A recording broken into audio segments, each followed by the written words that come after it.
Hello and welcome back to Pact to the GM. We are here for episode 15, on our way to episode 100. We'll be there in no time.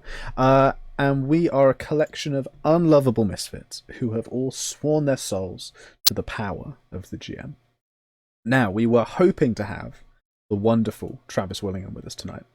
Unfortunately, however, we believe that he's fallen into a well, whereupon he has been buffeted, by a hail of pennies from those making wishes. As we understand it, he would still be with us, but he plans to donate all of these pennies to a children's hospice and deny those people their wishes.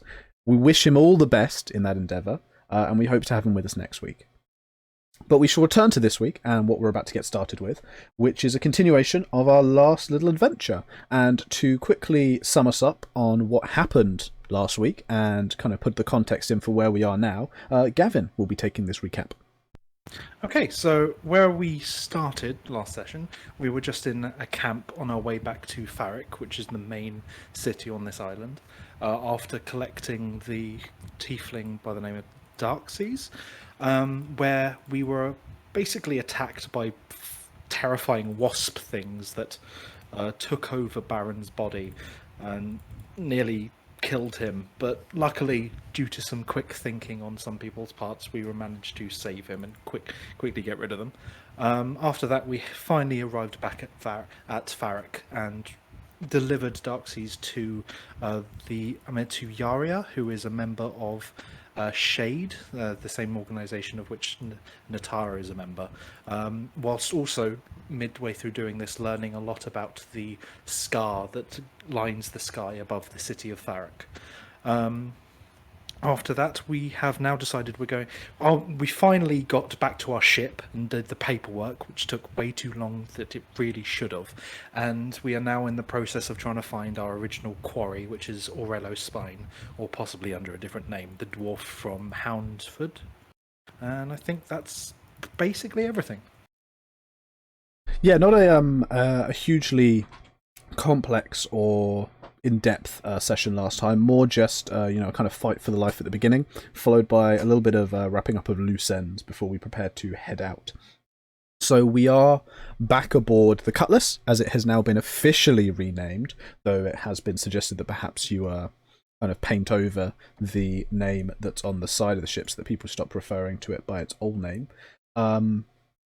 In the morning, kind of after your investigations and your return to Farrick. So for those of you who haven't, you can obviously take a long rest. It has been one. Basically, you guys should be back to pretty much tip-top fighting condition, because we've had a couple of long rests since your last combat. So we've just spent the night on the ship. Yes, so you have just spent the night on the ship, bedding down in your hammocks, although for Geronimo and Durgus, that was obviously in their kind of janky bunk beds, which is in the captain's quarters to the prow of the ship. I'm learning all of my nautical terms. Ah, impressive. You know, you are awoken by not so much the sound of cockerels and things, but instead by the kind of beginning of bustle and work life in this industrial city.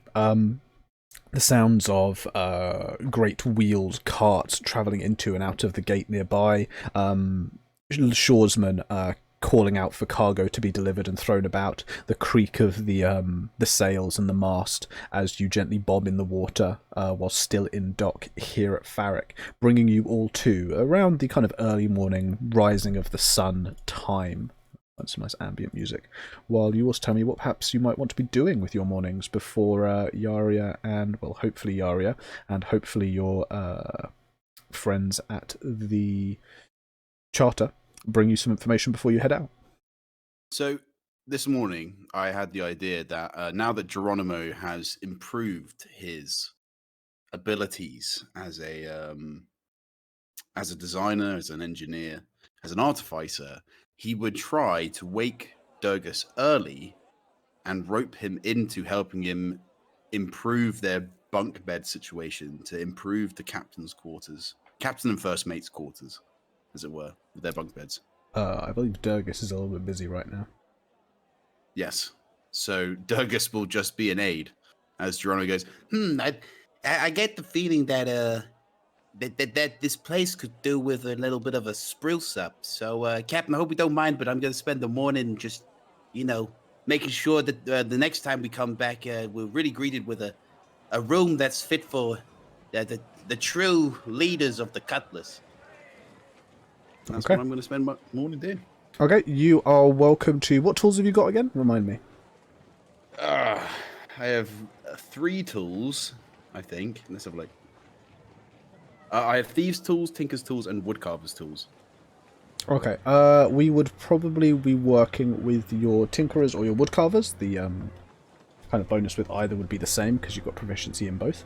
I'll let you make either one of those, your choice, and depending on how you roll, I'll give you some narration on what kind of improvements you might make. Cool. So am I going to do like an intelligence saving throw then? Yeah, it would be with intelligence, so you'd get your proficiency, so you can basically just make an intelligence saving throw. It's the same roll. Oh, those are not good. We're starting off strong. Ooh, I got 10. A 10. Oh, okay. With a 10, did you want to use your tinkerers or your wood carving? I think as it was mostly wood, we'll go wood carving. Okay. So you take some time to firstly add some reinforcing struts to kind of the inside of the main structure. Scrap wood and bits and pieces like that is fairly easy, and Rankle kind of ruffles you up some bits and pieces that he's managed to find whilst swabbing, creating a far more stable platform for you to be sleeping in.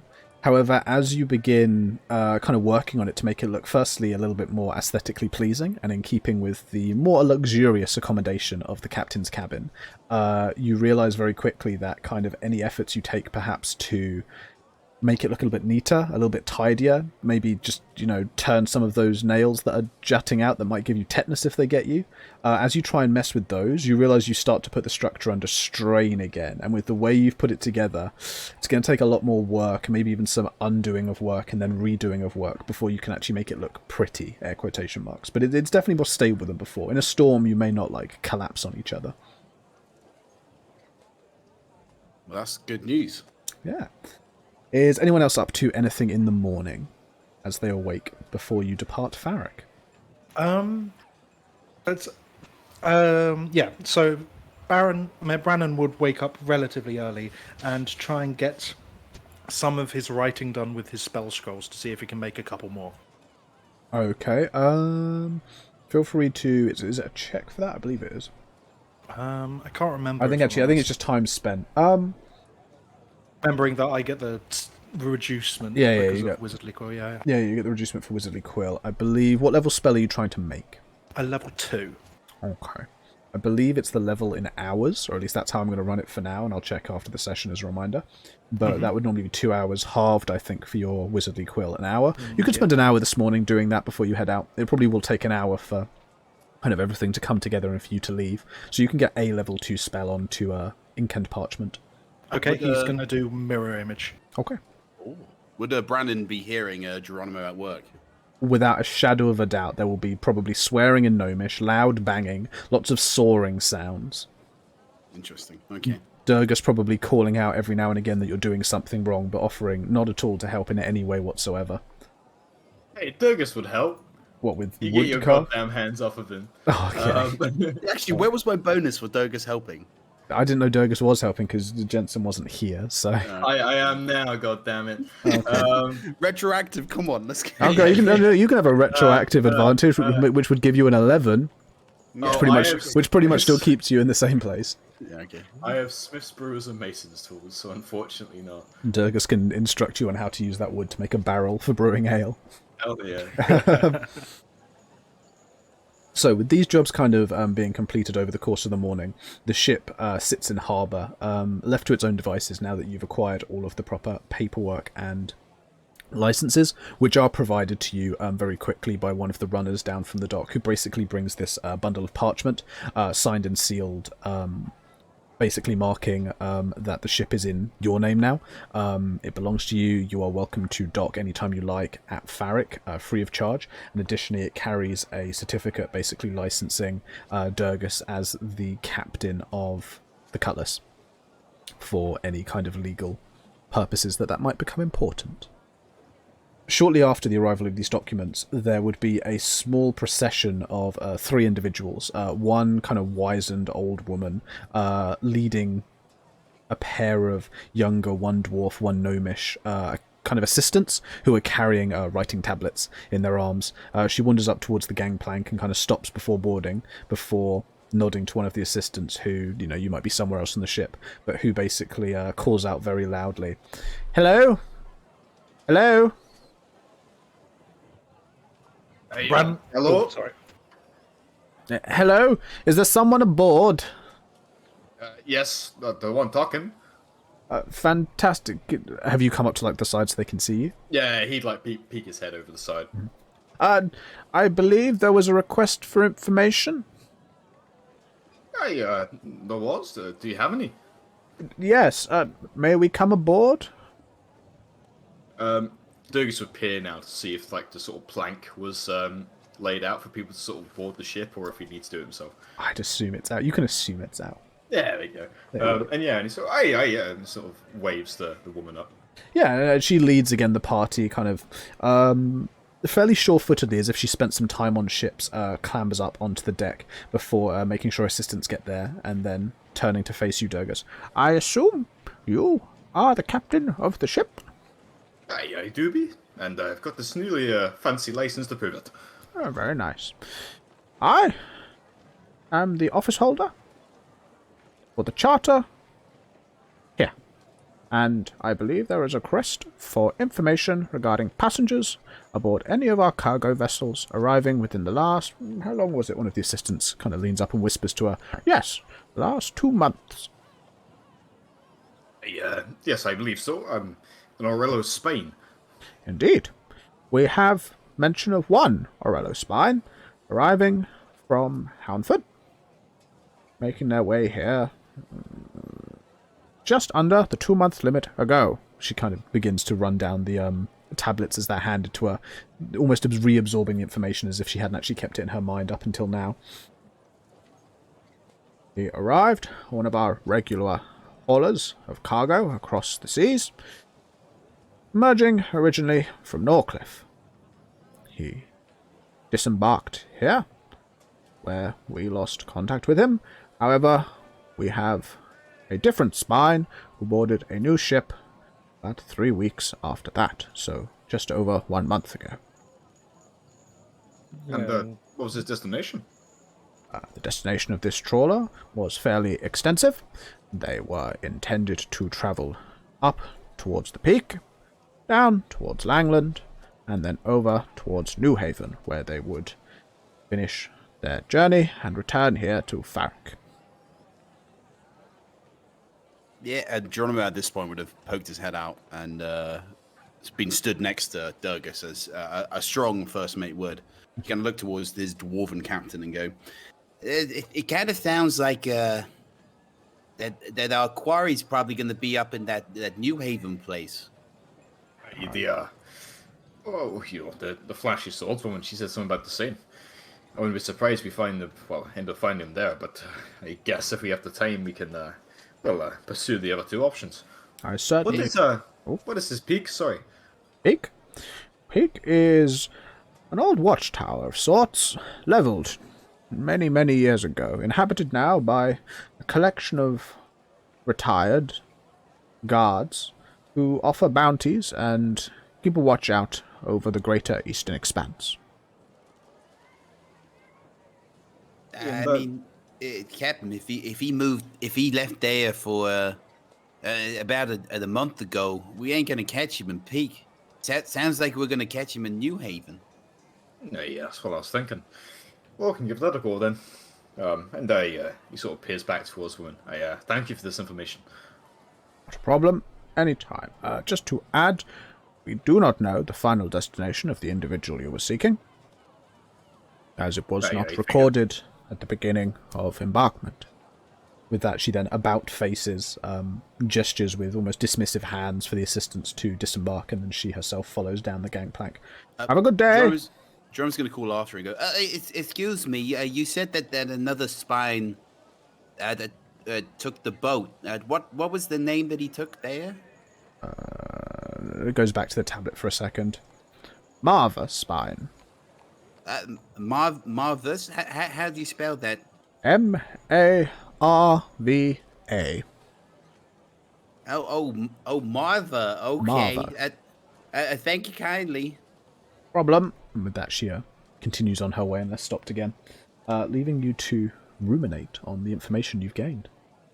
Yeah, and I think with that, Baron would probably have been just minding his own business, probably preparing the ship to leave Farrick on their adventures. But with that, he'd go to approach Durgus and Geronimo. So it seems we've got at least some lead. It's not Arello himself, but another spine might know where he's gone. Well, it may be a riddle, just change his name, but Marva, isn't that, like more of a girl's name? Yeah, I don't know. Is it? You're the dwarf here. Alex, would Marva be more of a girl's name? It's more of a unigendered name. There isn't a particular kind of one gender it's more associated with. It's kind of like Alex, where, you might assume one gender or the other, but actually it could work for either. And it's not gnomish as well, is it? No, it's definitely a dwarven name. Okay. Hey, well, it couldn't have been his last. Well, she was a gnome, wasn't she? I guess, maybe he's changed his name, or maybe there's another spine around. Either way, if we find him, then, well, that's probably our best bet. But, that's the big question. Do we go after him, or, do we go south to try and deal with this cultist? Yeah, I think we got time to deal with the cultists, Captain. Mostly because, that's why we're here. To get revenge on that old Argo fella. So we go deal with him. We sort that out here in Farrick. Then we can, if we want to, we can go down to Langford, or go Peak, and then go New Haven. I don't think it's going to take a month to get all over there. So Has our friend in, I don't know if she's in the cellar, but our prisoner said much else about the cultists? He kind of looks around, seeing if Brannon's there at all. Yeah, Brannon will be up there. He'll look up from his notes. Go. I haven't actually had much of a chance to talk with her. I'll be honest, she's probably not going to provide much information for a little while. But I'll give it a go, and he'll head downstairs. Well, if not, we'll just have to go off what we can expect. They were heading south, weren't they? Yeah, don't really know where. I mean, are there any sort of cities south, towns, that sort of thing? Baron kind of just shrugs his shoulders. I don't really know the layout.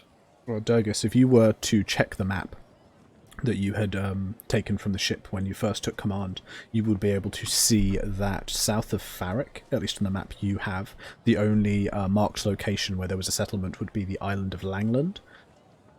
Everyone can give me a history check.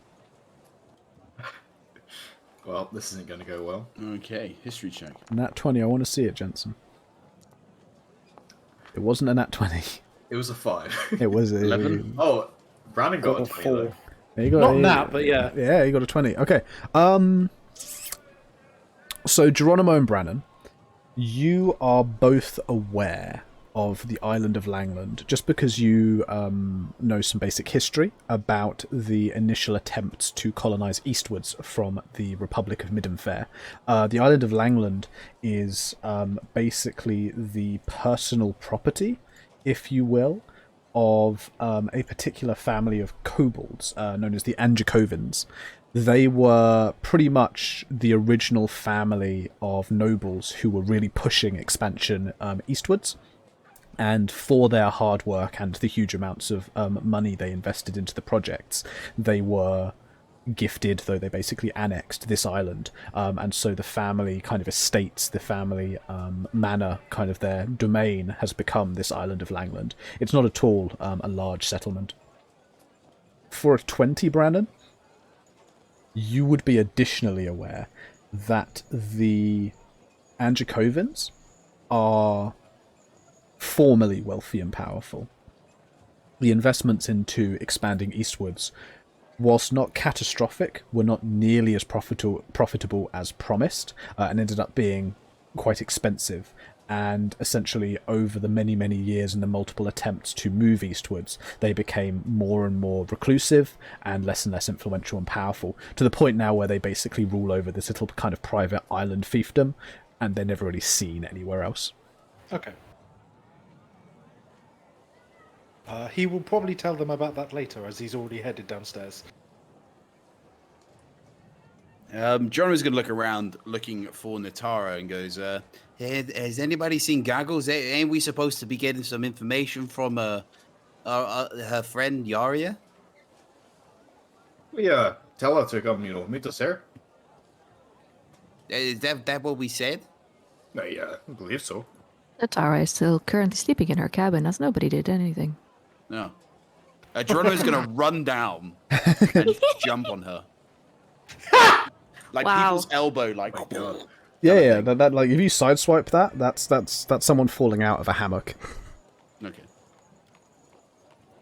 So we Jorma's fill out on the top of hammock. it. Oh, great. And Tara's gonna be like, oh my god, what are you doing?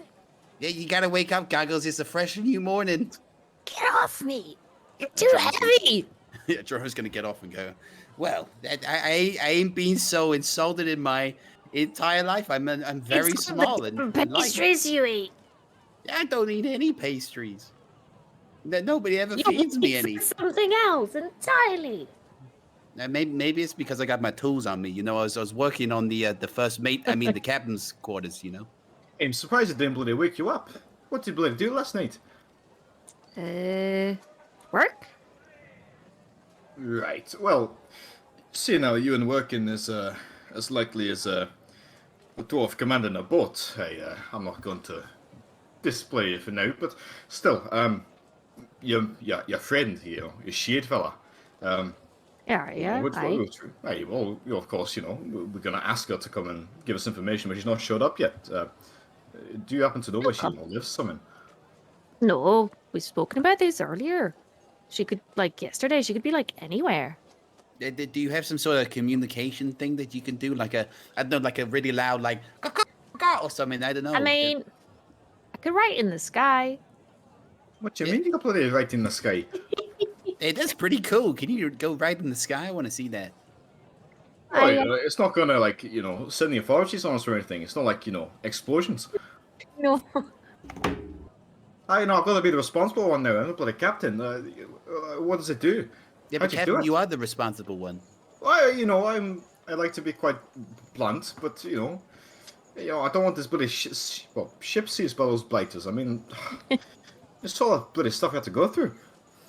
Did you just say blighter, Captain? I did. I'm referring to a previous character. This is reaching a new level of meta. It really is. when all the characters blend into one. Yeah, exactly. No, that's actually Anna trying to escape from Possessed. This is a reference. This is a reference to another game that we shall deal with in a possible one shot in the future. If we do, I'll be so happy. My Mhm. God. Anyway, so Goggles, you gonna write in the sky? At least maybe she'll be able to see it. Like maybe some sort of code that only you and her would recognize. Yeah, I can write it in our language. Aye. Very smart. Oh yeah, you have your own language, Shadish. Oh, druidic. Oh yeah, Druidic. Okay. I write in the sky though. I thought you said you could write in the sky. But what? Oh, sorry. You could say, "Yo, Yaria, you promised us some information. Why don't you come over here to the Cutlass?" No, summon a bit, shorter. Yaria, come to ship. Easy. Come to ship. Jorno nods. After What are you doing an gonna say, impression. Alex? I was just going to suggest. I thought you were asking whether you could write Druidic in the sky, and I was just going to say you can because it's a very symbolic language. There are lots of runes and symbols you could do with clouds and stuff. Right, so Natara is going to go up on the deck and cast Skywrite. Sure. Could you just quickly post it for me so I can just double check there's no funny things to the spell that I need to know? It didn't post. That's fine. I'll just go grab it off your sheet. It's probably exactly as it sounds, but I just want to Yeah. make sure. Fingers crossed there's no strong winds, guys. Happens all the time. Alex is going to roll on weather now. Yeah, no, I'm not one of those people. That's when he was storm bruising. What level spell are we bonus. looking at? I don't think I've ever used it. 2. Is it 2? Skyright's 2, yeah. Alright. You just literally just write. Perfect. You can come up with up to 10 words to form part of the sky you can see. The words to be made out of cloud and remain in place for the spell's duration. The words dissipate when the spell ends. The strong wind can disperse the clouds, or it will end early. Oh, so it lasts for an hour, okay. Okay, so what 10 words are you trying to say in Druidic? She's going to write, Yarya, come to the ship ASAP. Okay. Right, Cutlass. Come to the ship, the Cutlass ASAP. Okay. There is a brief pause as, above the city of Farrick, the clouds begin to shift and morph as Natara almost seems to move her arms in this great pen-like scribing motion. As she does so, she begins to chant and intone deeply in a language that none of you recognize, though it seemingly grants power to her gestures as she almost seems to pull and move the clouds like wet clay, twisting in them and contorting them into this strange symbolic language. Quite obviously, symbols. It has the kind of slashes and dashes that you just wouldn't see naturally form in cloud cover, but totally alien and unknown to you. The symbols are there for all of about 2 minutes when Natara, in your own mind, you hear the voice of Yarya. I always thought that we were supposed to be a little bit more circumspect with our presence. Is Yarya able to hear what she thinks back? No, you have no idea. Try it. Okay. Natara's going to... They got impatient. Subtlety is gone. I see. Well, I was on my way to speak with you. I've had to be a little bit more indirect with my route. I don't know what kind of hornet's nest you've kicked up, but there are definitely people here who didn't want me to bring you this information. What kind of people? You can't hear this, Durgus. This is inside Inside inside Natara's brain. Durgus suddenly cuts in. Oh! Sorry, say that again. Gonna think. Hence the urgency. It's getting quite intense. I see. Well, from what I was able to gather from friends of mine down at the port and those who deal with ships coming and going, I couldn't get an exact location for the people you seek. In fact, I'm not even certain that it's them this ship was for, but a vessel belonging to the Anjakovins docked recently under the pretenses of going for a pleasure cruise around the coast of Farrick. It happens from time to time, it's not totally unheard of, but they are supposed to have been seen travelling northwards in the direction you left, before returning to port very briefly and suddenly only a few days ago, and then heading south for home again. The briefness of the stay is what is strange here. Natara's going to look at the group and says, she is on his way, and she says, and then she's going to relay that entire long paragraph of messages that Alex just said. Geronimo's going to nod and scratch at his mustache pensively. So what, we're heading to Langland then? I think you mean Langfus, Samalzi. Did Durgus hear that? No, I'm wrong. It's Langland. I'm wrong. Yeah, you're wrong. Durgus finally not being psychic and deciding to wait his turn. Busting. What sort of people are stopping her? Well, I don't know. Why didn't you feel to ask? I mean, this is sort of imperative information. You know, what sort of allies in the city, that sort of thing. Well, she's almost enemies. here. You can ask her when she gets here. Yeah, I don't know. She may get stabbed in the meanwhile. She ain't gonna get stabbed. She almost decapitated you before, so if she can almost decapitate you, I think she's fine.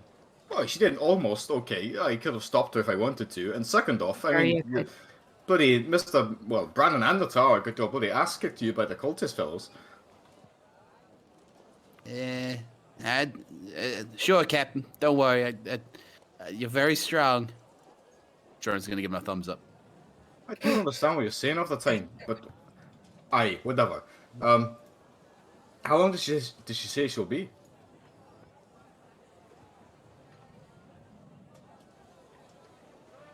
Geronimo looks at Natara expectantly. I think Natara's dead. Natara, I believe, has had to think about it very carefully. But Soon, before I'm she's guessing. able to respond, you hear the rapid kind of clack of boots along the jetty leading up to the ship. Looking out over, you can see Yaria, hood and cloak pulled tightly around her, as, without asking, she turns immediately, strides up on to the deck of the ship, and moves so that she's towards the back of the ship, where she can't be seen from anybody that might have followed her. Though, looking out, you can see there are nobody, at least nobody that you can see, who is following her.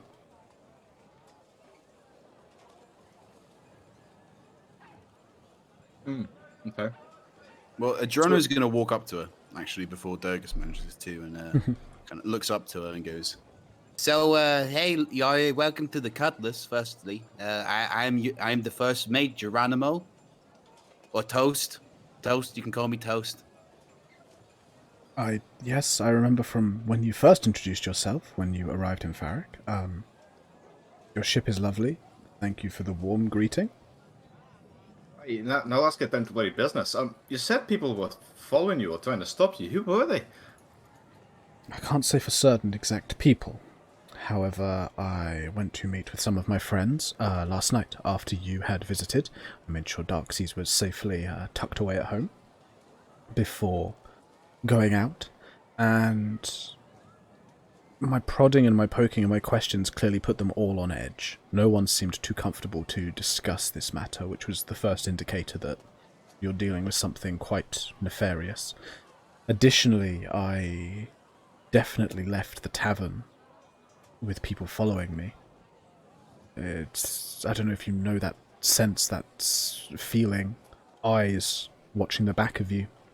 You turn and there's no one there, but you hear faint footsteps just down the alleyway you can't quite see. That sort of thing. All the way home. When I left to do some shopping this morning, same feeling. And when I received the information I needed, in the form of letter drops, a number of the individuals I would normally go to asked that I do not contact them again. Now, information that burns bridges is normally a valuable commodity, and not the type I'm used to dealing with. She kind of looks, as best she can, she peers over towards the jetty, but because of where she stood, she can't see, and she just shakes her head. There are agents here, I imagine, of whoever it is that you're investigating. Aye, which is why you should probably be, quick. So, just to, double check, you said some sort of pleasure cruise who, came north and then turned around and came back south, only stayed here a few moments before going back down again. Yes? I'm not exactly, the seafaring type, but how fast do these things go? I mean, we'll be able to catch up with them. I mean, it depends on the ship, but the Androcovans are a rich family, and their little yachts are remarkably swift and nimble. Your ship's not appalling. She kind of looks around, gives it a stamp, and nods approvingly. But compared to the vessel we're discussing, you wouldn't be able to catch it. These things are more designed for rich getaways or courier services. And these, sorry, what exactly are they, these people who they run Langland? The Androcovans? Right, I mean, I've never heard of them. Family of kobolds. They pretty much rather own the island. It was a gift from the Republic of Middenfair for services to colonization and expansion. They turn up every now and again. They're a frightfully, how to put it, eccentric bunch. The seneschal is not too bad, though. Furbolg, quite nice. the kobolds recruiting. You know what? We'll leave that until later. But I guess I thank you. Do you think I'll be safe in the city? I know obviously you got your strange floating swords, but if someone does try anything. I believe I will have to be on watch for the foreseeable future. However, I can handle myself. And if worst comes to worst, I have ways off or out of Farrick. And friends in New Haven, or I could head back to Middenfair if needs be. I'd prefer not to leave, with my research incomplete, but in the name of safety and my new ward, I'd be willing to do so. Well, I said you're as well to come with us if need be, but we'll be leaving pretty soon. So next time we're around, if things are different, then we can talk. Potential new quarters, but that's besides the point. For now, we thank you, I guess. Quite all right. I said I would help as best I can, and I have done so. But I'm afraid that's all I could gather. Just how tight-lipped were people? I mean, there's clearly got to be some sort of pressure on them. I mean, if any sort of particular person, particular sort of group who's, more tight-lipped than others, nobles, funded, I don't know. My contacts were mostly employees around the docks. The information that I gave you was basically purely from dock records and observations from those who work down on the jetties. The haulers and labourers were the most forthcoming, but also the least helpful. They essentially just spoke of rumours of when they'd seen ships by descriptions. The clerks and the log keepers for the docks were certainly more reticent in bringing forward their information, but theirs was the more reliable with regards to when the pleasure cruiser arrived, when it had been seen again, the directions it left in, and so forth. Right, well, they probably know the right sort of people to bribe then. Still, I thank you. I guess we'll need to make our way south and just see where exactly this, lead leads. She gives a kind of faint nod of the head, and best luck to you. But I think I shall be departing. Thank you again. Hey, lady, do you mind giving us some updates on Darkseas every once in a while? I don't know how easy it is to send letters across, but if you send them over, I'd be keen to make sure that the young ward is safe and doing okay. Whereabouts should I send the letters to? That's a very good question. Is there like a central hub for Shade or somewhere that Goggles over here can go pick it up? It'll take you bloody long. Shade is defined by its cellular nature. We don't collaborate unless we have to, and our cell in particular, she nods at Natara, were based on the southern shores of Middenfair. We're pretty far from home, if you were to put it that way. Well, why don't you send it to Storia then? Maybe we'll stop off there. Anyone in particular in Storia? There's a few people there. What was the name of the bar lady? The lady who ran the tavern in Storia? Yes. That's all right. That's right. That was Razim. Razim, yeah. Jono would nod and go, there's a particular... She was a gnome, right? She was, yes. Yeah. There's a particular gnome in Storia called Razim. Maybe send some letters there addressed to, I don't know, Toast or maybe Captain... Captain, what's Durgis's last name again? Barley Brew? Barley Brew. Barley Brew. Captain Barley Brew. And we'll pick him up there. I mean, personally, I wouldn't bother. I mean, we're all going to be gone a week at most. Go down, punch some kobolds. Same old. Yeah, but there's a chance we may not be coming back to Farrick, Captain.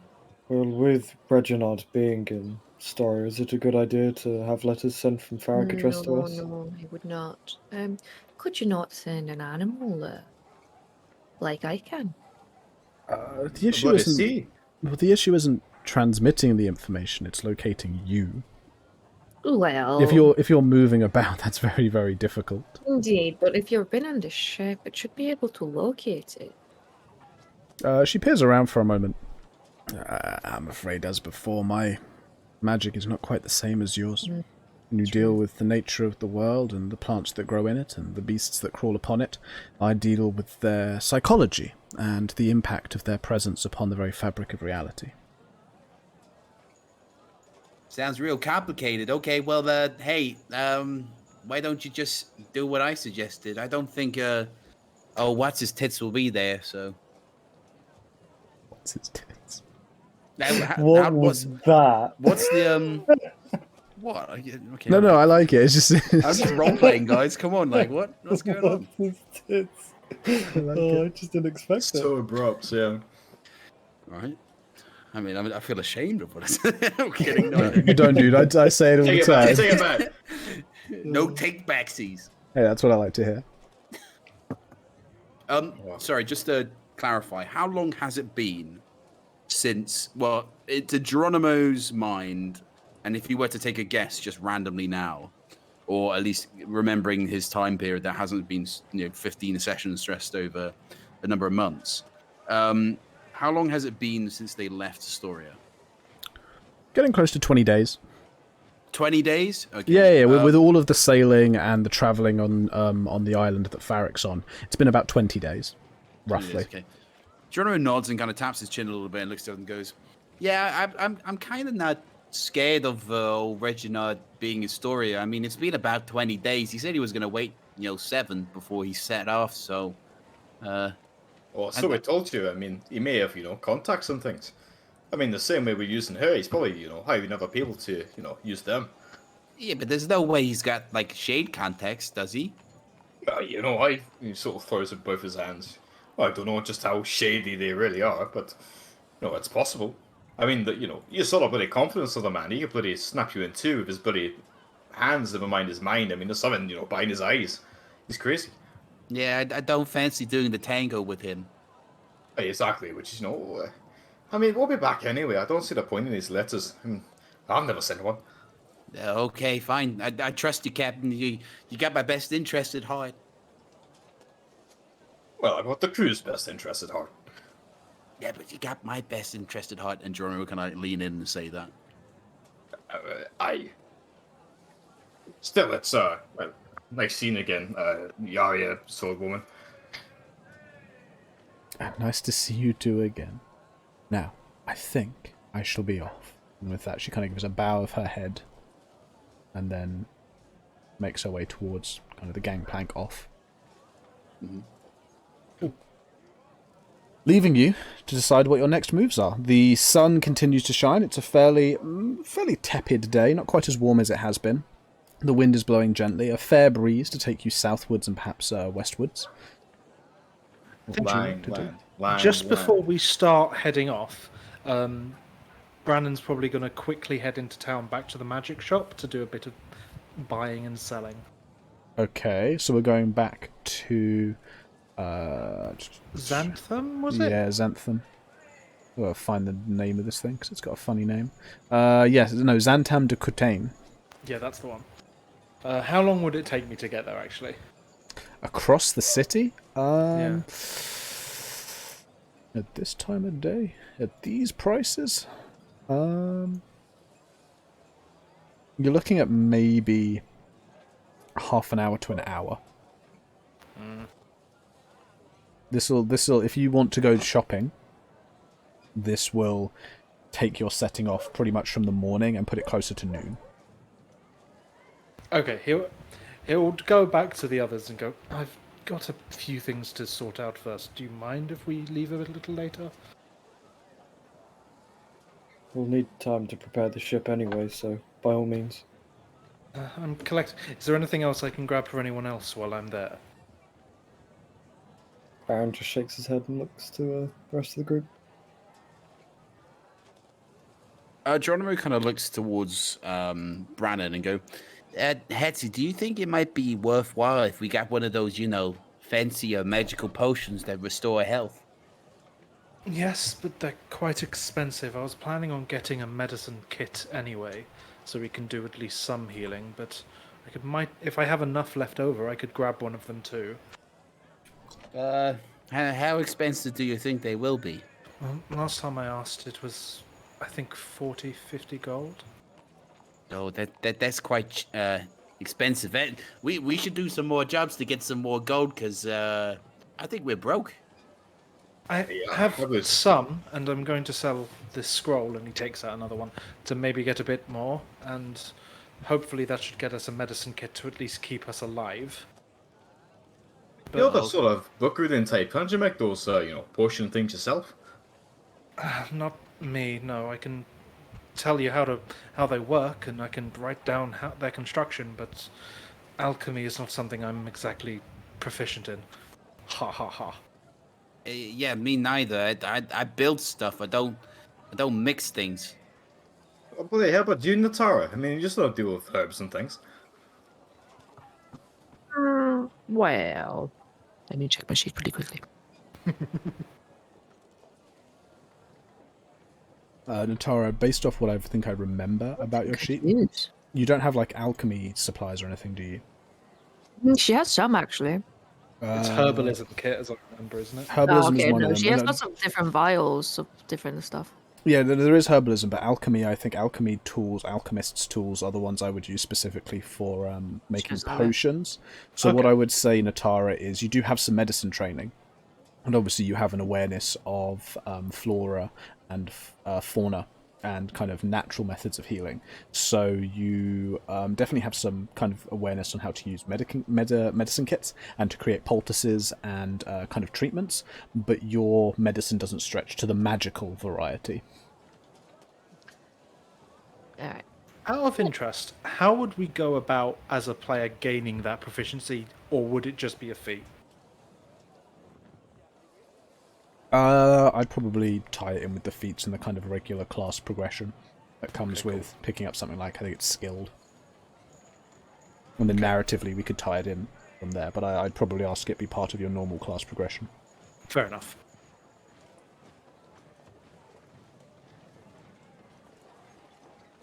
Yeah, so? Looks at Natara. Oh, yeah. Oh, well, I could make poultices and stuff, and I know, some herbs and things like that. But I have some medical knowledge, but I can't really make like magical potions and that kind of stuff. I don't have the training for that. Well, can't you learn? I mean, But I can learn. when hopefully these kobolds have a book on it or something, we'll just have to see. But for now, come on. He sort of claps his hands together. Let's get to it. Right. I'll be back in maybe a couple hours at most. Oh, okay. See you Couple later, hours? Hetty.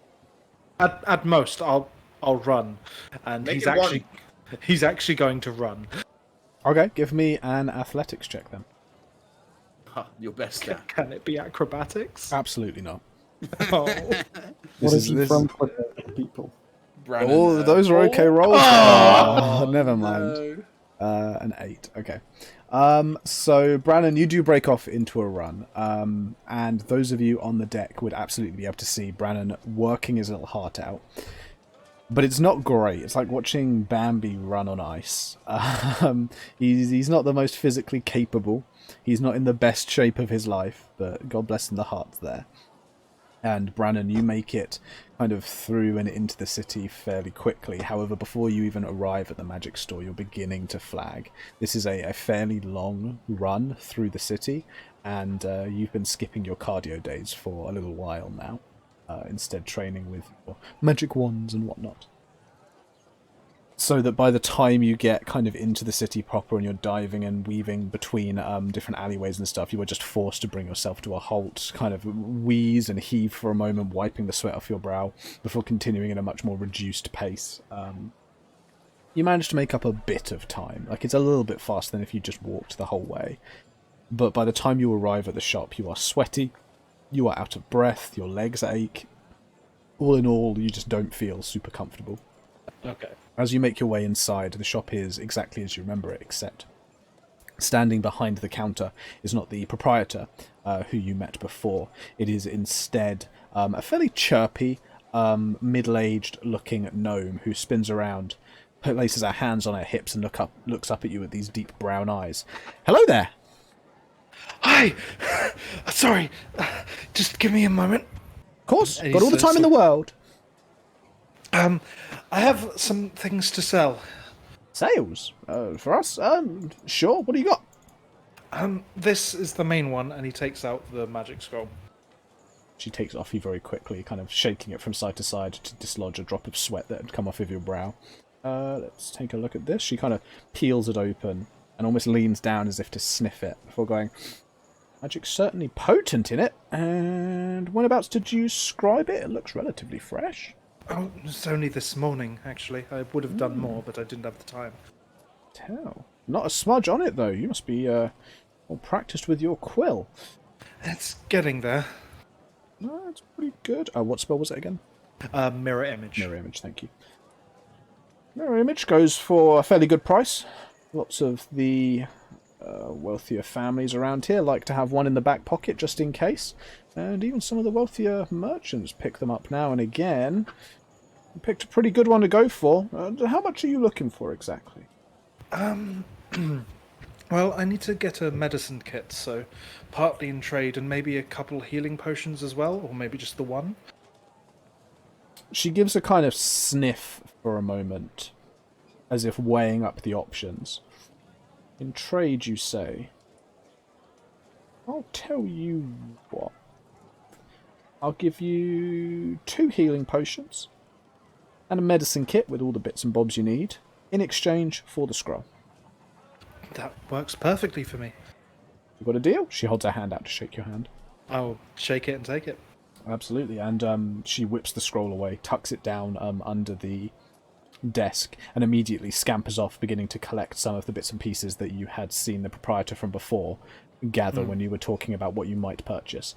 She bundles together all of the different kind of powders, bindings, and salves that are necessary for a healing kit before kind of placing that into a fairly decent leather kind of, you know, those kind of like side bag sort of things. Place it into one of those and sets that up on there before moving to the back of the store, waving a hand over some magical wards before unlocking a case and pulling out 2 regular potions of healing. Those are the 2, I think they're 2d4 plus 2.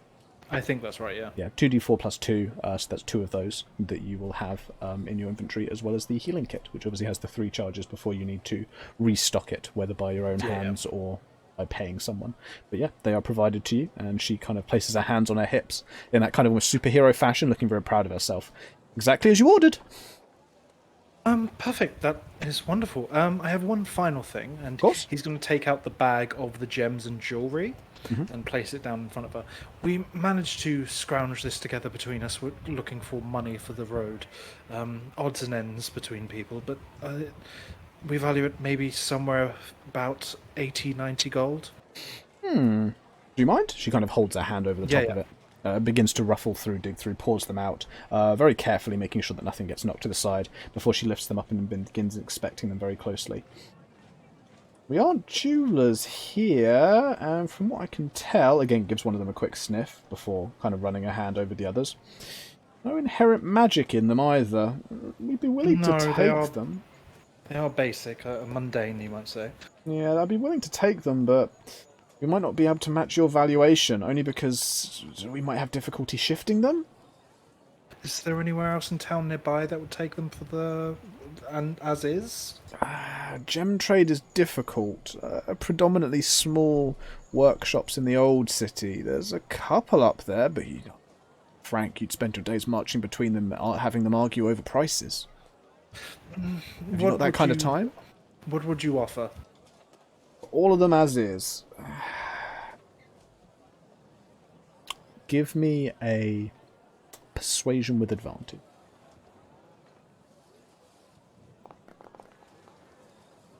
Oh, come on, baby. The best roll to get it on. That's a nat 20. She pauses for a minute before saying, "You're doing good business here, and the quality of that scroll looked high.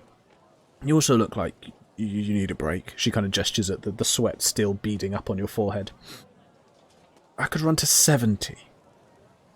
It's 70. Still it's under what you price it as. And I'll be frank, we'll make a profit off of it, but that's probably the best I can stretch to." Not a problem. 70, that's more than enough. It gets us started.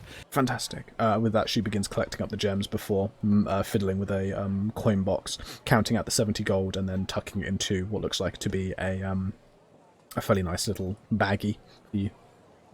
He will gladly take that and nod to her and go, maybe you can pay me back next time I'm back with some more scrolls. Maybe. And he'll smile and then leave, this time jogging back, not quite sprinting. Okay. You hear a little call afterwards.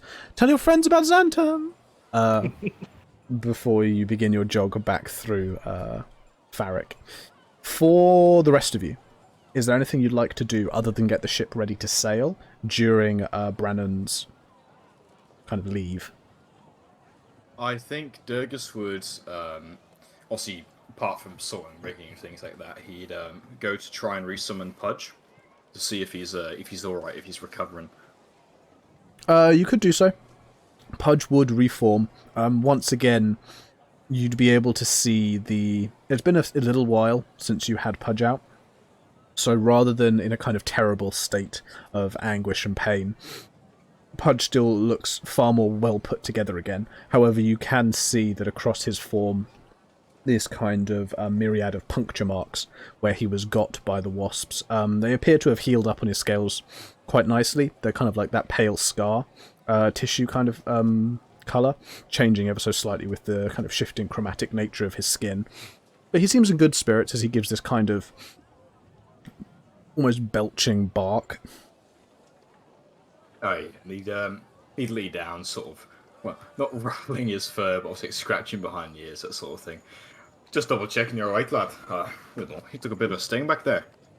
I didn't mean to send you into that kind of stuff. Pudge kind of checks under his arms as if looking for where there might be latent stinging, but he just shakes his head as if he seems to feel all right, before giving another kind of happy grunt of approval and licking your face. Go on, get some more rest. With that, he does the kind of strange paddy pouring spinning, which you have come to associate with his dematerialization, as there is a puff of smoke and he eventually shimmers out of existence, where you feel kind of in the back of your mind he is safely in his pocket dimension once again.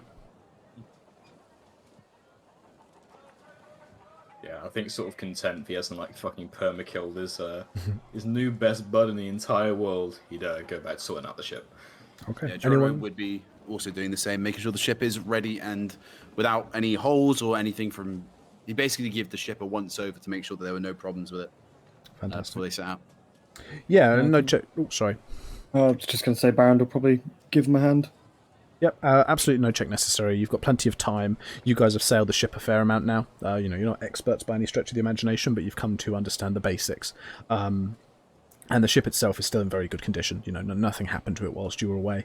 And it is entirely ready for sailing by the time that Brannon returns. At a gentle jog, he looks very flustered, bright red like a tomato, sweat running onto his clothes and creating those nasty big dark circle patches where he's basically been drenched through and through. But in his arms he is clutching, obviously, the potions and the healing kit. And on his belt is 70 gold. More heavy than it was before, though I think Gavin may be slightly AFK. Oh no, he's back. Sorry. Oh no, back. So yeah, he'd run up onto the top of the ship and go up to the others. Goes, right, I've managed to supply us a little bit. It'll keep us going for the journey ahead, at least. Yes, Along the way, Natara, we'll get this rid of is more. for you, and he'll hand you the medicine kit. Oh, how lovely. Thank you very much. Not a problem. I wouldn't know anything about it really, but that should do for now. And then these two, and he'll take out the 2 healing potions.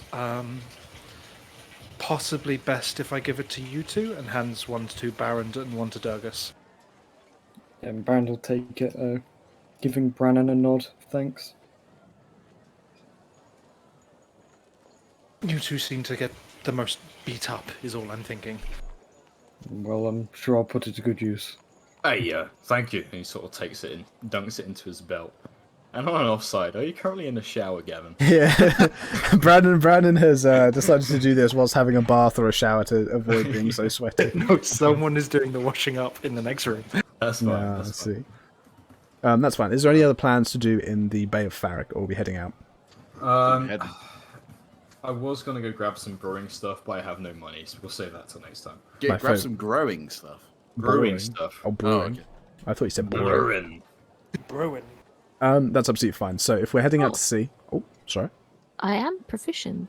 Tool proficiency herbalism kit. Yeah, so herbalism kit would be really useful for refilling that healing kit Okay. that Brandon's just purchased, because what it means is if you go out and make, say, a survival check to collect some of the herbs and stuff you'll need, you can then use that herbalism kit to turn those into the things to refill the healing kit. So you've got a nice kind of synergy between those two Very nice. items. But if you were to pick up, say, an alchemy kit and the proficiency in it at the whenever you get to the level that you can, you could then also use that stuff you gathered to maybe turn it into potions instead, but alchemy is kind of the magical Sounds side, good. whereas herbalism's more the natural side. Okay. But if there's nothing else, what I think we'll do to allow Brannon to finish his shower is we'll take our break here, since we're kind of just heading out to sea, and we shall return with kind of the beginning of your voyage back out onto the waves. Does that sound like a plan? Yeah, Sounds like a plan. Sounds Fantastic. Okay, we shall be back in about 10 minutes or so then. Awesome.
Thanks for that.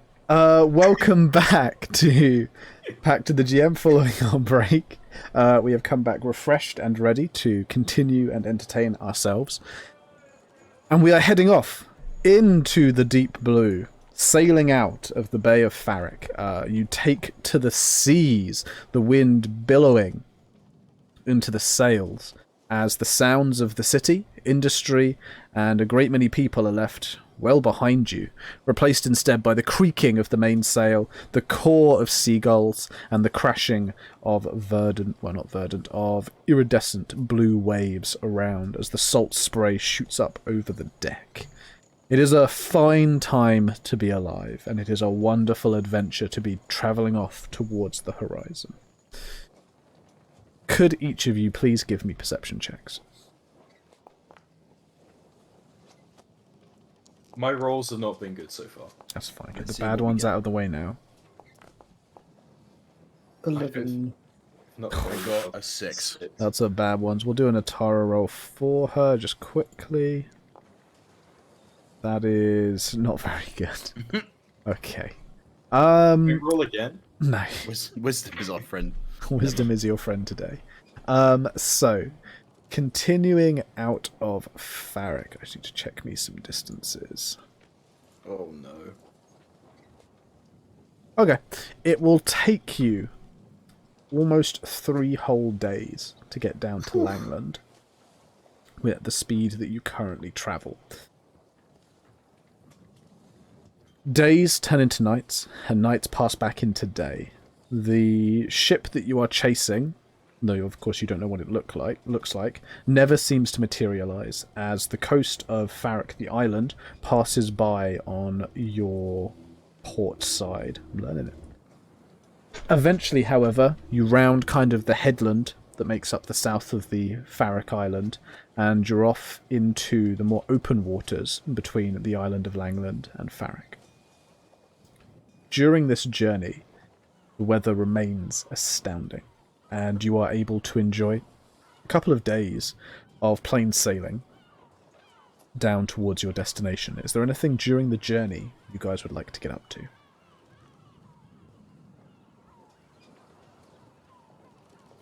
I don't think there's anything specific Baron would get up to. Probably just offering a hand if anyone else needing any help with anything. Yeah, I think Geronimo would be trying to make sure that he would remember the details of the course that they took to try and help them just in case they want to go back that way for a quicker route back. Okay. Sort of like studying the pathways. Yeah, it's not too bad. Like, you're not really great at navigating, more just kind of remembering where you're going. And once you hit the open water, it becomes pretty much impossible because there's nothing really to navigate off of. Still, if no one's doing anything in particular that requires some roleplay. Oh. Durgus would, because apparently at some point he's picked up 3 uncured hides. You'd go about essentially sort of cutting off the fur, as you do. I imagine he'd try his best, sort of get some salt from the sea, taking it up, sort of putting it over a fire, that sort of thing. Sort of trying his best to cure these hides to make them a bit more useful and malleable. Okay, do you have any leatherworking tools? I don't even know if that's a thing. That is a thing. Why is there a tool for everything in this goddamn game? No, he doesn't. Okay. You know what? He's going to use intuition and the power of rolls. I'm going to ask from you then either a wisdom check or an intelligence check at disadvantage. What about survival? That's survival, right? He's surviving. Like No, no, it's not surviving. Oh, for God's sake. Oh, that's not Ooh. bad. That's a 15. A 15 with disadvantage is pretty damn good. So you don't really have the items you need, and you were never particularly trained in working with leather. Like, your family training obviously revolved mostly around your treatment of alcohol and fermentation and things like that. However, you know the vague practicalities on how to produce at least leather that won't go off, and so going through what you do, you end up with your 3... we'll say cured leathers. They aren't treated. They're not properly they're not tanned or in a state where you could turn them into anything, but you can say for certain now at the very least that they will not be going off anytime soon, and so those things will not be rotting and bringing in animals and stuff like that. Epic. Awesome. Okay. So that happens over the course of the days as you continue south towards Langland. As the island comes into view, you are just off of the north coast, this kind of north, I suppose, headland that juts out into the sea.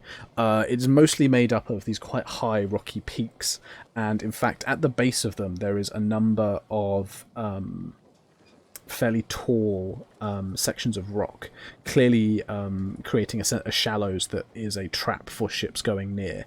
As a crew, you're able to spot it fairly easily and divert to a point in which you wouldn't run any risk of hitting those shallows. However, you do notice that on the kind of outermost section of some of those rocks, there appears to be kind of the half wreck of a ship similar in size to your own, which is kind of poking up out of the water with some very wretched looking cargo floating around as flotsam in amongst the stones. The most notable thing, however, about this is the great circle of birds above one of these stones. It appears to be carrion birds.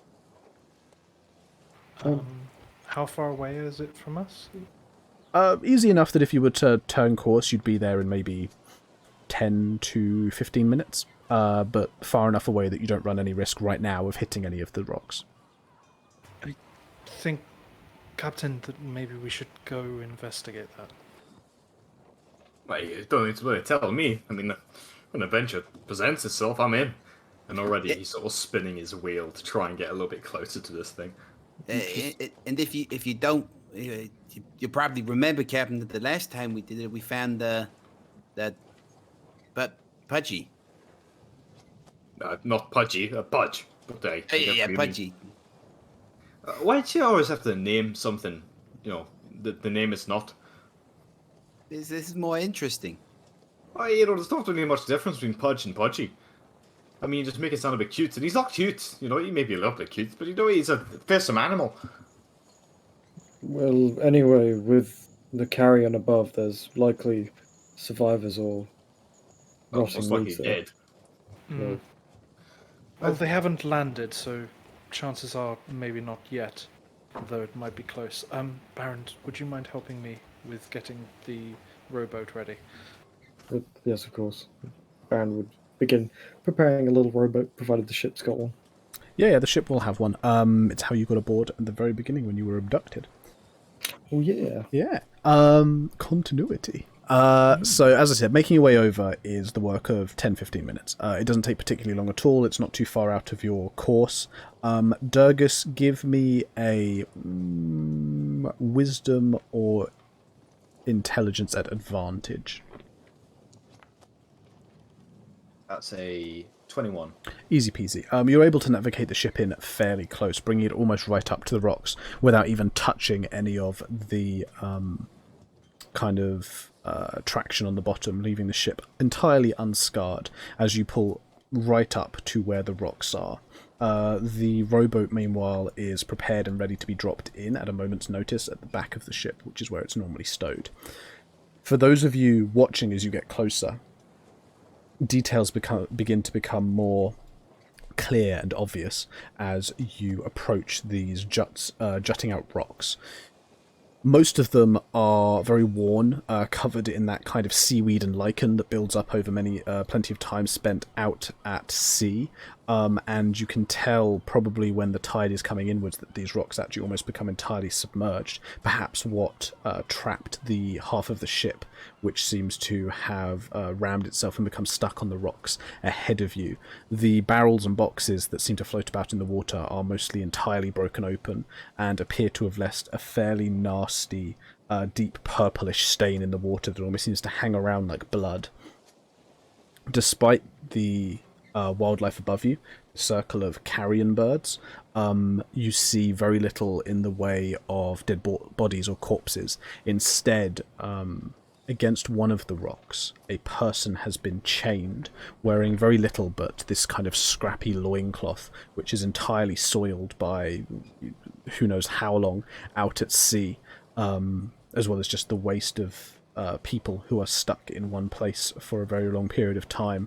An emaciated human is struggling pitifully with these chains which are wrapped around their midriff, their ankles, and their shoulders, holding them almost entirely in place as they very, very weakly just groan, seemingly the life to call out and cry and shriek entirely drawn from them.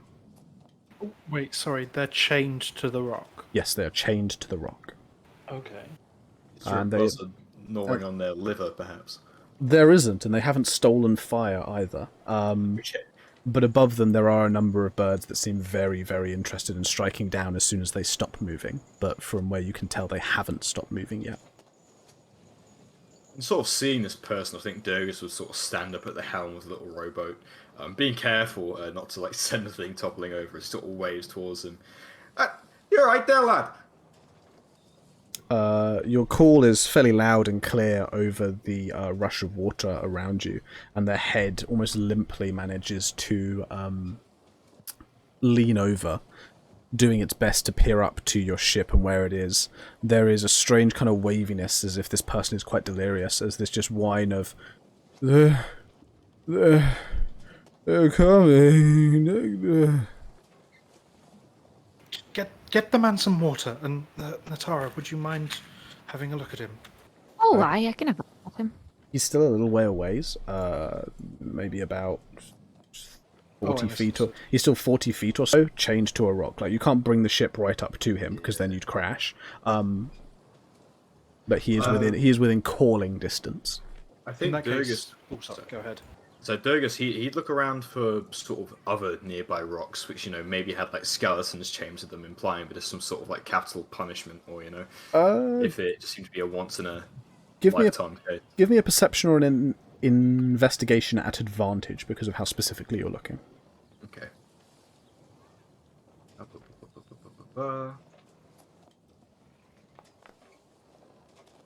That's a 18.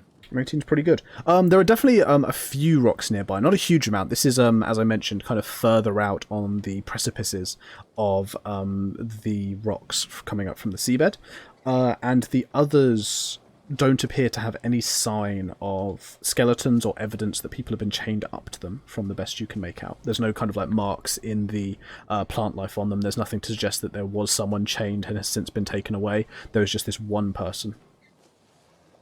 I can get to him quite quickly if need be. Seems to be struggling. Let's make it quick. I mean, this doesn't seem to be some sort of mass punishment thing, but, you know, well, let's hear him out. You know, he may just be a criminal. We'll have to see. Okay, and yeah, with that, Baron will kind of stand up in the rowboat, diving in to try and swim over to the rock that he's specifically on. Yeah, easy peasy. You can do so. Obviously, you know, weird swimming out in the middle of the ocean where it's quite deep, but you're kind of feeling like it's your second home right now. Yeah. Wow. But yeah, he's gonna cruise on up and try and get a better look at this just lost person. Okay, so as you get closer, this human is looking incredibly emaciated. Their bones are quite visible beneath their skin, where clearly they have lost a great deal of weight from hunger. They have that strange kind of bulging in the stomach that happens from someone that doesn't eat very often, as their kind of organs begin to swell. However, the skin is deeply lined. The sun has got to this man quite heavily. He is a deep red and amber from just this horrible burn, and even with every movement you can just hear this awful groans of pain, as it seems just every second of kind of existing in this place is just a continued agony for this man. Everyone who is not Baron, please give me an awareness check, please. Awareness? A what? Do you mean perception? Perception, sorry, that was my dark heresy coming back I was to me. about to say. Yeah, difference. Yeah, throwback to a different system. Sorry, yeah, perception. No, God, dark heresy.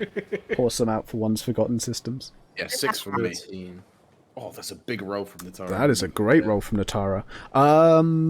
But even the So that's starting from the 13 seconds ago. Okay. Natara, Durgus, and Brannon with the 9.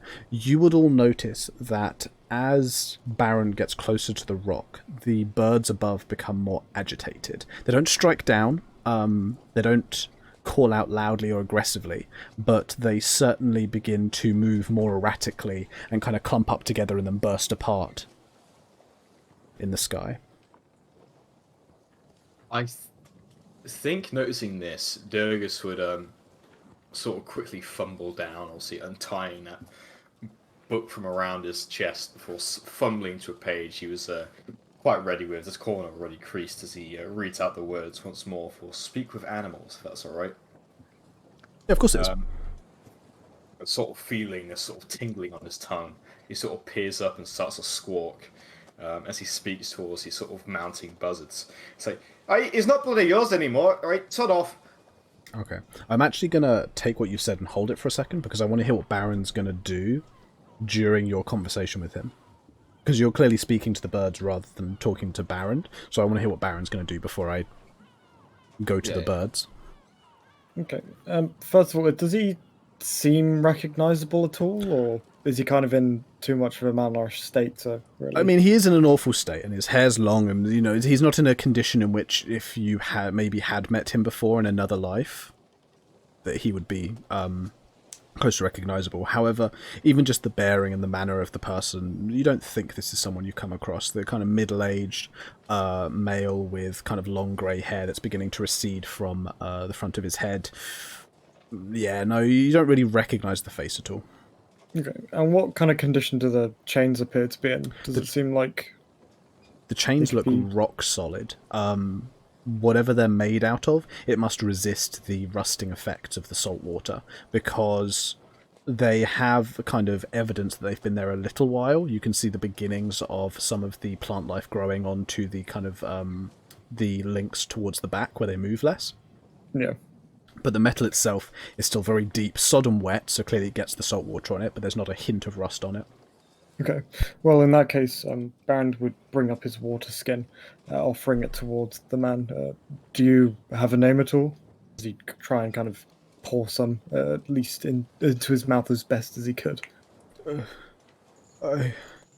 He kind of takes a moment as he gurgles, almost spluttering as the water goes into his mouth, but he adjusts his head slightly so that he can take a slightly slower trickle. Where he says,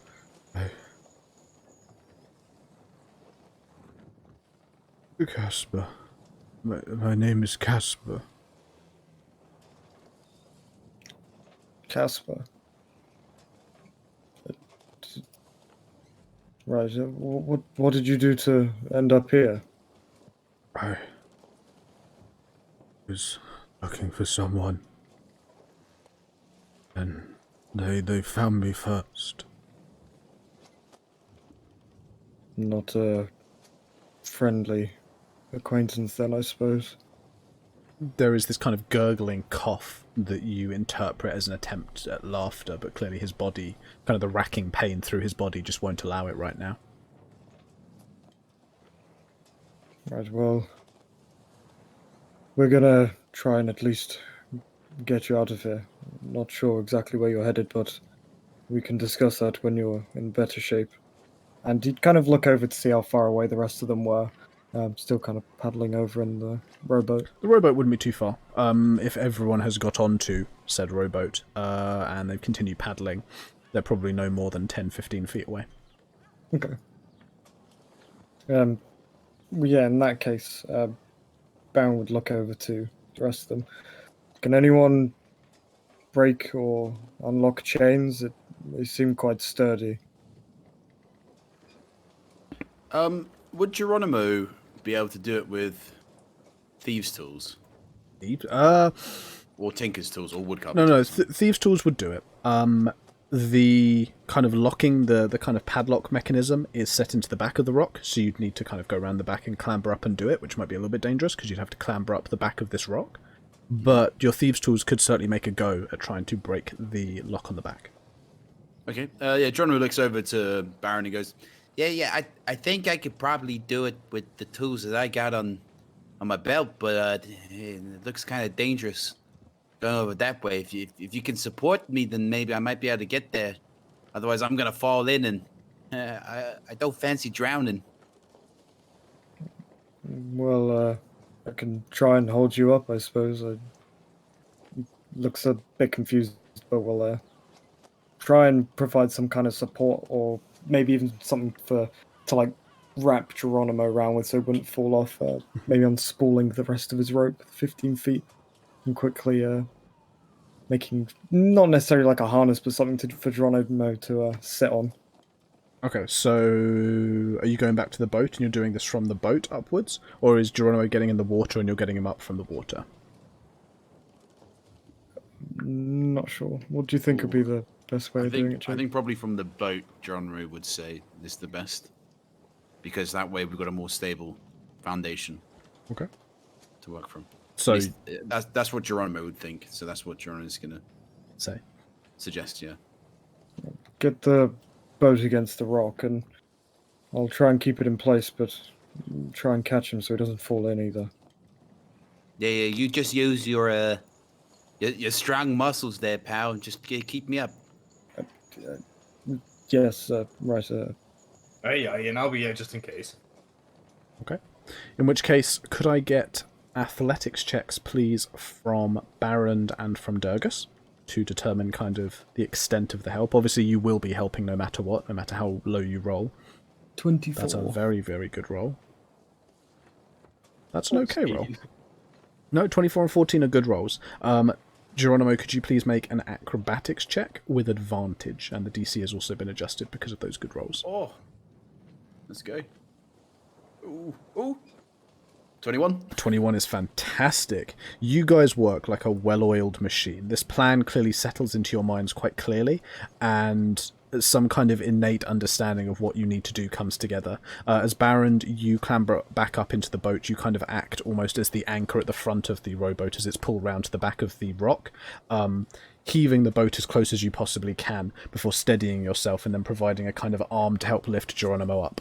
Meanwhile, Durgus, you sit closer, not right to the back of the boat, but you sit more in the middle of the boat, keeping the whole thing very, very steady as you also provide an arm to help lift Geronimo, who powers himself up with his legs whilst working quite dexterously with his hands, pressing the lockpicks into the mechanism. Could you give me a roll on lockpicks, which would be a sleight of hand with proficiency?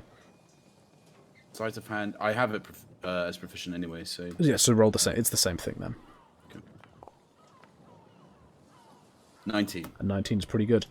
So it is the work of about 5 to 10 seconds as you slowly rake the hook over the lock mechanism on the inside, turning the tumblers one at a time until eventually you hear the kind of almost dull metallic clunk as the whole mechanism unlocks. It drops down into the water with a loud splosh, throwing up some spray around you, and immediately there's the rattle as the chains begin to slide down away from the person who is pressed up against the rock, who groans audibly from the release of pressure around their body.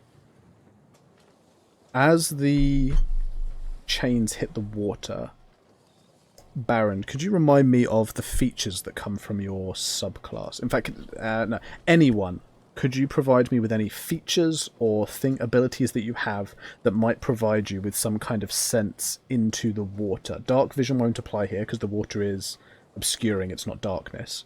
But does anyone have anything to do with, I don't know, some kind of blind vision or tremor sense or something that might provide you with some vision into water?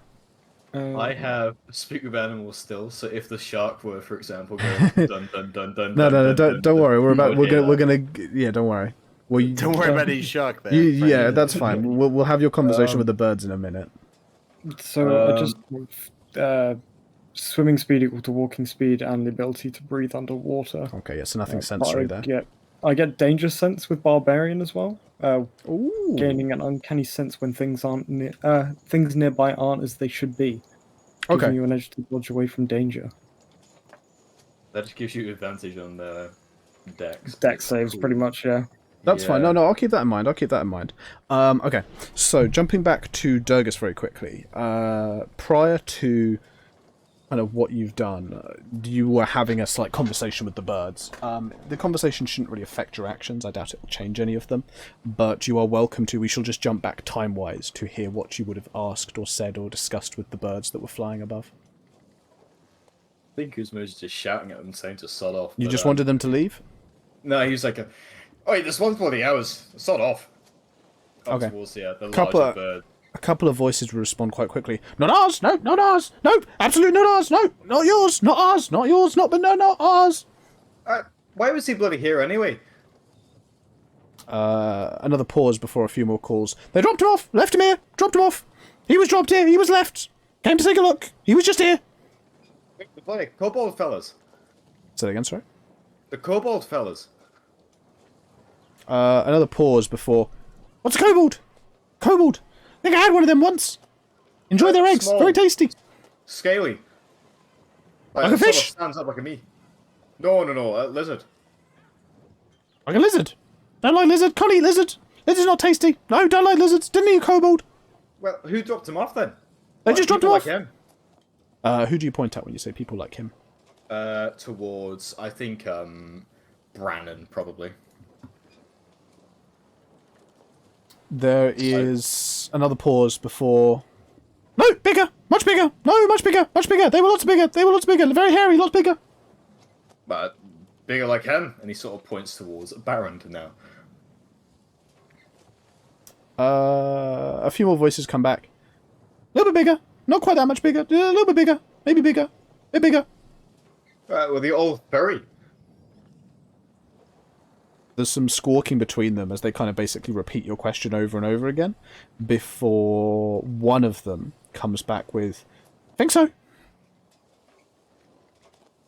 Right, well, thank you, I guess. Either way, sod off. They don't leave.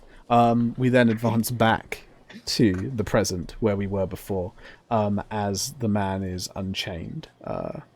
He is currently laying kind of up against the rock, not moving very much at all. Baron, I assume you're going to go up and kind of collect him, and you guys are going to bring him back on the boat. Yeah, he's gonna try and grab hold of him, get him in the rowboat. Yeah, it's not too difficult. He's very, very weak, very, very light. Easy for you to manipulate and handle. And I assume once he's in the boat, we'll just make our way back to the actual main ship. If most of the kind of debris that was around the shipwreck seemed not really of use. Not really. Everything floating is mostly broken barrels and boxes and pieces of wood that do float. Yeah. Flotsam, one might say. And most of it has been busted completely open.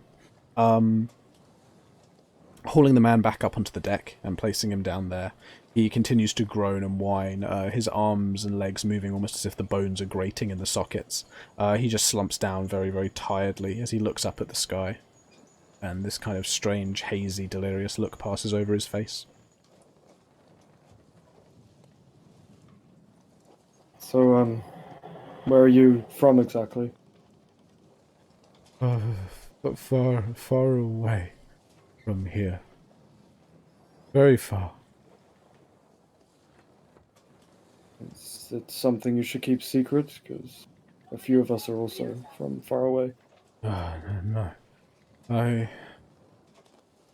struggling to remember the name. Well, we can wait until you've rested up a bit, but be of use to find out a bit more information of why you were just left there. They left me there.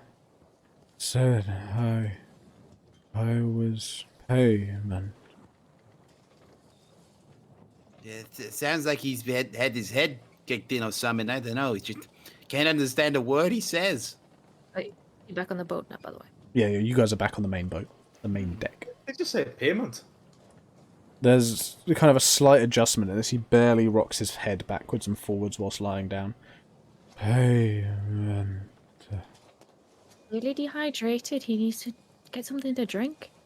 I've given him water. He needs rest. Let's just get him down into the deck and get him in a bed for now. We're not gonna, focus on the payment thing. Or as you say that, there is a screech from above as the birds scatter in all directions. Not down towards you, but just outwards in all directions. Above you, circling down very, very quickly in these rapid spiraling motions, these wretched, hunched, very skinny humanoid creatures would begin to approach the deck of the ship with quite large, wide-spanned, feathery wings and vaguely feminine humanoid features. They would land, crashing down onto the deck and dragging these great long taloned fingers across the wood, peeling up sections of the deck. There's 3 of them around you.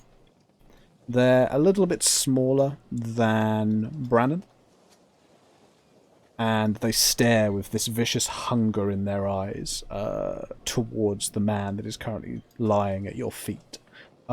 Anyone with proficiency is welcome to give me a nature. Oh boy! shit! I can't believe Baron is the early moment of nature. 2! But they're probably harpies. But I'm almost certain they are. Just guessing. How dare you mix OOC and That's a hell of a thing to assume, you metagamer. I mean, guys, I said that more silly, by the way. Okay. You don't recognize these creatures, Baron. They certainly didn't appear up in the high peaks where you were mostly raised. These are clearly more sea-bound creatures. Ladybird things.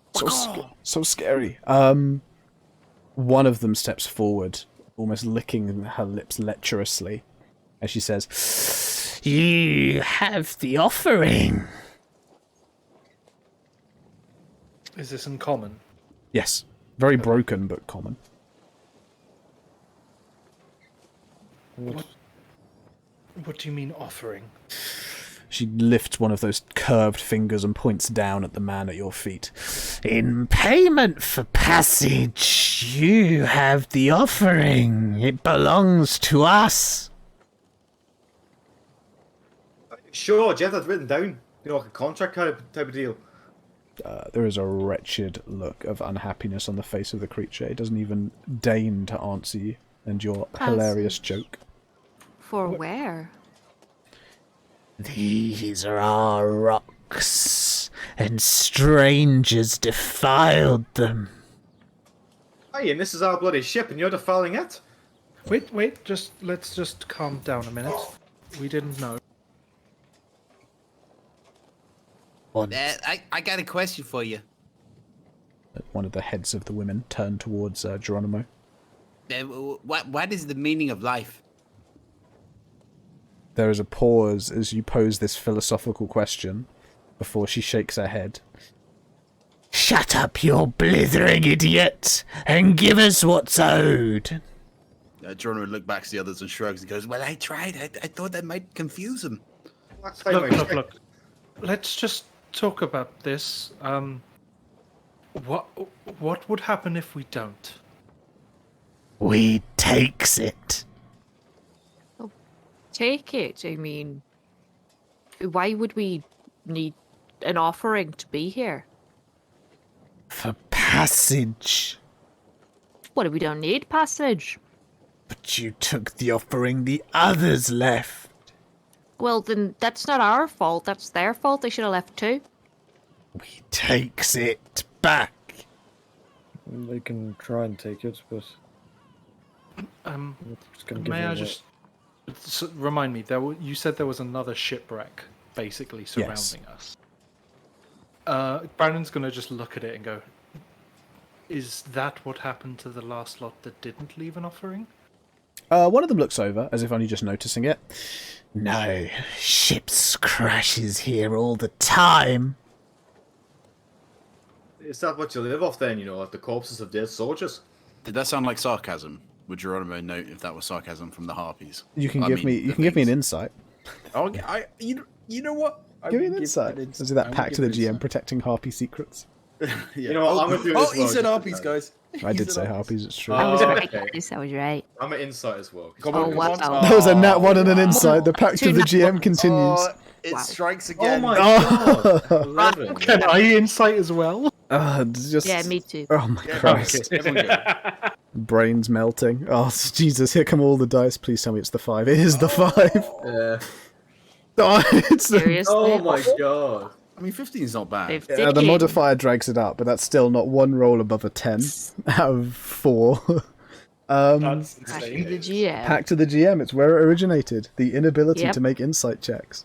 No, it doesn't come across as sarcasm. The creature is just fairly wretched and horrid. The Brandon question... will take a. Oh, sorry. So the question posed about kind of what they live on. Sometimes the bodies are left. Sometimes they carry other foods but live and wriggling ones. One of them spits towards the man on the ground, and it kind of makes it. And the man just kind of moves slowly as if not wanting to be touched by the stuff, but really is just delirious and lying down. Well, maybe we can come to a compromise. Do you like sort of unique foods? How unique. And he sort of clicks his fingers and sort of gestures to the ground, where I imagine Pudge, in his whatever state he was in, would sort of poof forwards.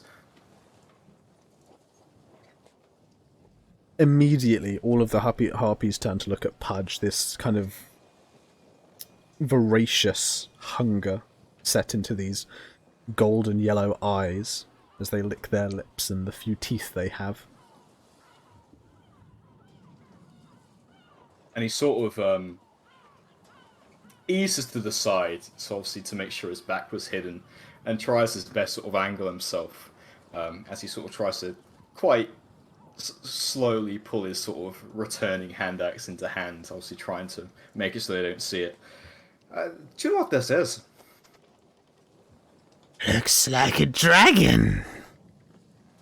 Not just a dragon. It's you notice how the scales sort of flicker, different colours and all that. Makes us hungry like those kobolds. I mean, bloody hell, like something like this is extremely rare. You'll never try anything like this again. She gives it to us. Yeah, but first, you know, get in line, we've got to do this properly. You know, sort of sign a deal, that's all a deal. No, you gives it to us now. I mean, he poofed here, I can get him to go away, you know. We got to do this properly. Give me a persuasion with disadvantage. Said he'd almost be ready, like, to raise his axe anyway. That's all good. He's just building for time and hoping that the others would try to do the same. No, you're hiding your back, dude. They can't see what you're doing. Yeah, we can't see You're shit, way mate. too secret. Fuck's sake. Didn't even do a sleight Do a- of hand. do a sleight of Didn't hand, even do bro. a sleight of hand. No. You're making that persuasion check first. Oh, that's a one. That's a one. A 1 Zero. modified Wow. down to a 0. Wow. This game. There We've is literally suddenly- rolled 4 ones so far I this can session. see them. Literally, you can see 3 of them if you just scroll to the bottom of It's chat. fine. We're getting all the bad ones out of the way. Yeah, that's how it works. There is a shriek of rage from one of them, and they all seem to like take this as the cue, as clearly they just seek to now take what you will not give freely. And as I say that, given that this was a standoff, there shall be no surprise. I shall bring us over to A battle board. a battle board. Guys, we're in the ocean. We're in the sea. We're in the goddamn sea. What? You should be on a ship. Can you see the ship? We cannot see cannot the see ship. the ship. You cannot What see the ship? ship. Oh no. Hang on 1 second. Damn foundry. Messing with my McGovernses. Let's zoom in on these harpies. Oh, yep. As harpy-like as I expected. Absolutely what you expected. Let's see. Let me try and... All I could think about was Heroes of Might and Magic and the harp is in there. It reminds me of What a Dolya, throwback. actually. I know, right? That's all I could think about. Yeah, no, they remind me of Didier. Don't. Didio's in Final Fantasy. What's No, like... What's Didier, Jensen? I'm glad you asked, Jared. This is actually so bad. Wow. This is so bad and I wish No. you'd stop. Please, I insist. No, Just mute Right. him. I'm Mute rolling him. initiative. I'm gonna mute and I them got all. an 18. I'm We're going to fine. mute them all. I mean, I would do this if I could actually get this icon to go onto Foundry, but for whatever reason, it's just not. Oh, it's there. We can see it. You can see it now? I can't. Yeah. Can I we? can't. Also roll a 20. I can. Oh wow, Look I at rolled that. terribly. Double 20s. Oh yeah. Another Right, 20. Oh I'm yeah. reloading. What? guys are 19. A really 21. Oh my god, we're so good. Dude, these Apart from me. halfies are Except bugs. Geronimo. Yeah, I'm at 8. I love how our rescued person is called Commoner. Yeah. Also, yeah, I'm not able to get this up on the Hey, stream man, version.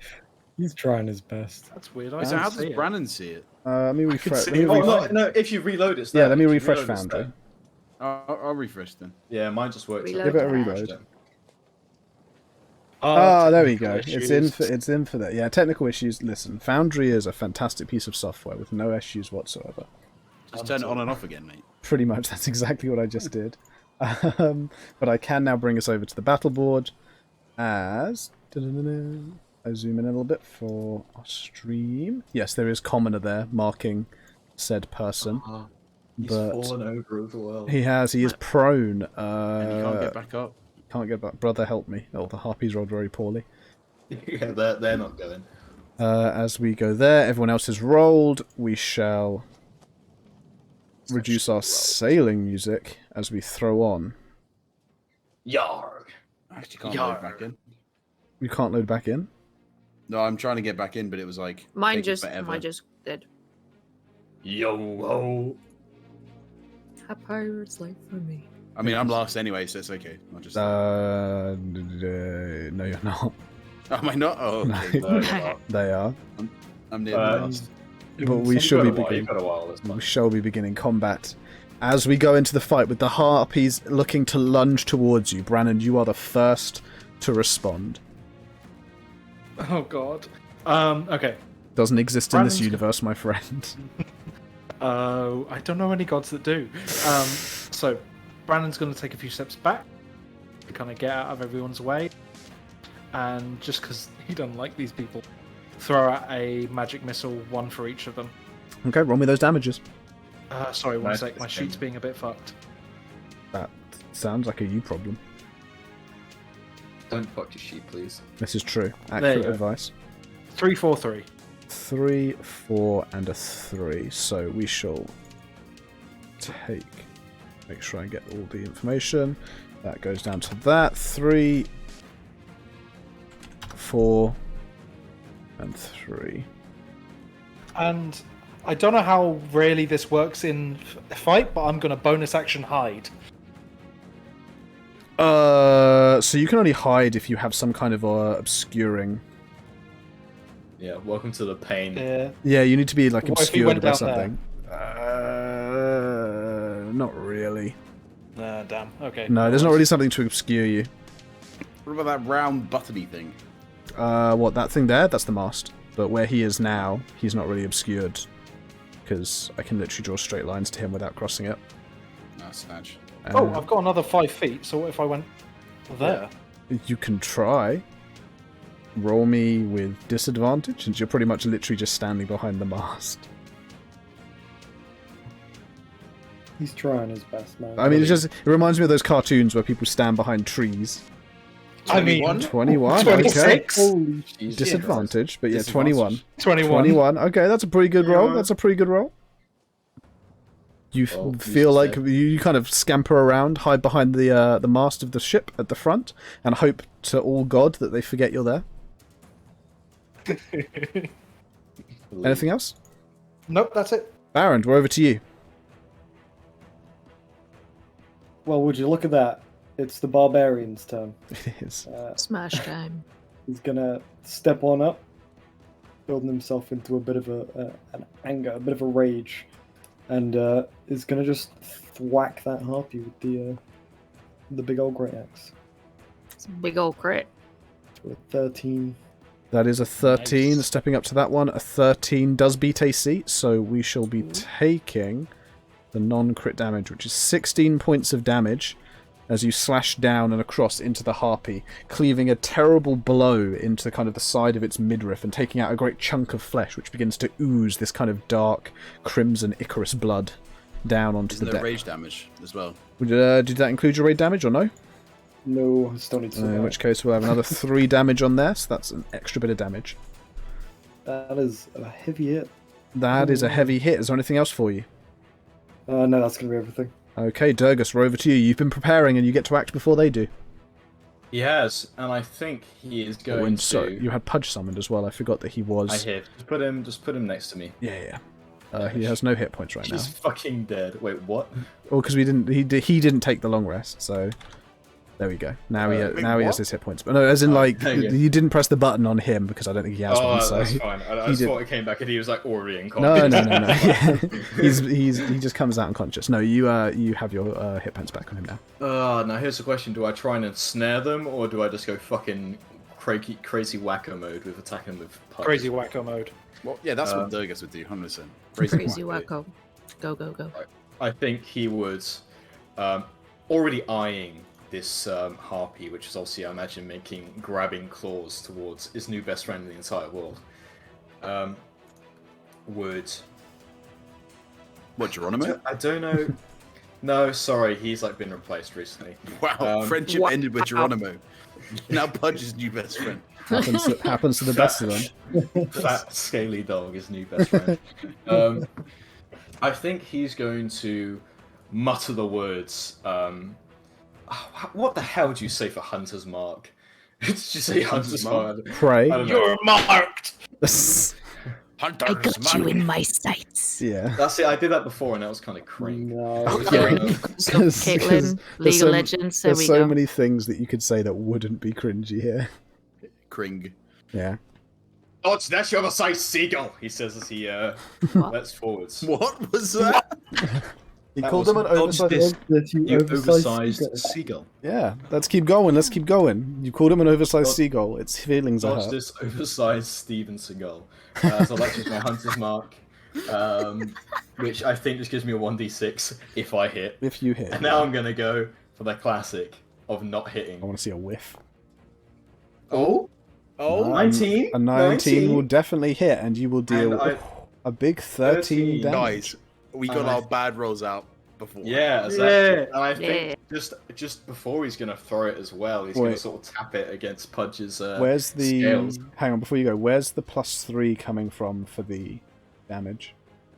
Your damage is 1d6 +4 +3. Where's the +3 coming from? It's +2 for my thrown weapon specialization, and +1 because it's magic. Perfect. Okay, thank you. In which case I shall apply full damage there. And you get to roll a d6. Your Hunter's Mark. And I I'll shall also mark them. use Pudge's thing. I'll assume he's lightning, 'cause I like lightning. Go for it. We shall assume add lightning this as going well. forwards until you tell me otherwise. Yep. Let's put the Let's go prone- for the 1d6 for the Hunter's Mark. 2 extra which is points a 2, of which is damage. kind of Perfect. goofy. That's And alright. then Pudge's Infused Strikes, which is another 1d6. 1d6, which is a 3. So that is... How much total? There you go. 18. 18. So yeah, as you kind of make your call, marking your prey, sensing that kind of hunter-hunted connection that you've had before, you kind of lean back and then throw the returning axe towards the creature. It pirouettes in the air before slamming into the shoulder blade of this harpy, causing its arm to spasm and almost actually taking the arm off at the joint, as Pudge almost seems to give this bestial roar which channels some of the static electricity from its flesh into the axe and then sends shockwaves along the creature. Blood too begins to run from the shoulder, the great wound on this one, as the axe poofs and then reappears, pops back into your hand. Awesome. And I think he'll move forwards, because I don't want Pudge to die again, and I've accidentally selected him. He'll move just to basically get here to face off this thing. Okay. Anything else? That's me. Yep, no, I'm done. Natara, we're over to you. Yes, and I'm very glad that I remembered I could change my spells last sessions.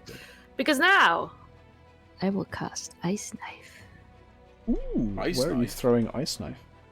I'm gonna throw it at this thing over here that I can't mark for some reason. Yeah, I've turned off the the one ping. furthest. I've turned off the pings because it was messing with some of the other stuff. I need to reactivate The one it. that diagonally. Yep, that's from absolutely her, fine. Like all the way out. To the Do you make an end attack with that, or is it a saving throw? there. I will roll it, and you shall see. If I can manage to click it. Come on.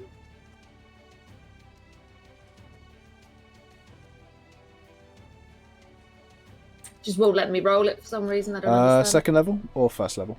First level. First level, we are looking for Ice Knife. First level, cast spell. I found it. I just did it. It wasn't showing up before with the roll things. That's right. Yeah, that's fine. Well, I bet you wish I hadn't rolled it. It was a 4, which turns into a 10, which is a miss. Yeah, that doesn't count. You make a ranged spell. It doesn't count. It does count because it's taking the spell slot. Okay. That's how it counts. So yeah, unfortunately, oh wait, hit or miss, the shard then explodes. The target each Yes. creature within 5 feet must make a dex saving throw. So it has to make a dex saving throw, even though you missed. Yes. It's going to make a dexterity saving throw, which it rolls an 11, which is below your DC. Yeah. Which means it takes the 2d6 5 cold damage. So as Natara brings her hand back, forming and culminating in the palm of her hand, this strange kind of almost slither of ice would begin to form, creating almost an icicle that she then hurls forward like a throwing dagger. It, rather than spinning through the air, just shoots straight, hits the ground just in front of the harpy as it kind of jumps back away, almost hovering into the air. But as it does so, the ice shatters, sending splinters and shards of the frozen water in all directions and perforating the front of the harpy. There are small nicks and cuts all over its arms and face, which begin to very gently leak some blood down. Yeah, that's me done there. Okay, we go to Unconscious Man, who will lie there. Geronimo. Okay, I guess, what's the sort of look of the others around at the minute? So Like, the one to the top here, the one at the kind of top right of the battle board, has just taken a very nasty axe wound from Durgus to the shoulder. The arm is still on there and attached, but honestly the axe did a fairly good job of close to severing it.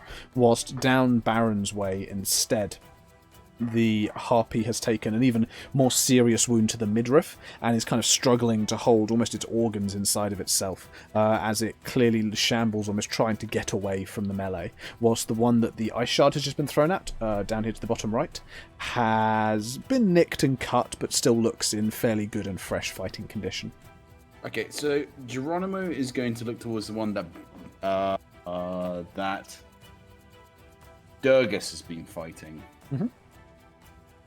And first of all, as an action, he's going to let Tank out. He's going to pick up Tank, and Tank is going to drop down. And he's going to tell to Tank, hey, Tank, I want you to protect my friends. And Tank is going to go into protector mode. Okay, that's absolutely fine. I just need to make sure the token is doing the right thing. Not at the moment, but it's going to. You say he's going into protector mode? Yeah. So Okay, so you're doing the that's healing. 6 temporary hit points. Perfect. For those within... Where are you dropping Tank? Oh, no, hold on. Is it 6? I'm dropping Tank right next to him. there? So, like, yeah. Okay, you are the other at the bottom, so it is 6, yeah. So 10 is everyone but Natara. Well, actually, it's you, Durgus, and Pudge. Okay. Can the commoner guy also have? Yeah, he can have those 10 hit points as well.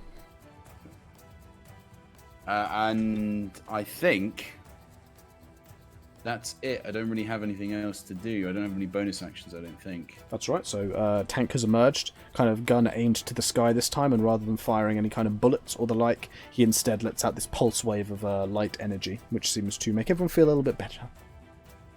Oh. As we go through to the Harpy's turns.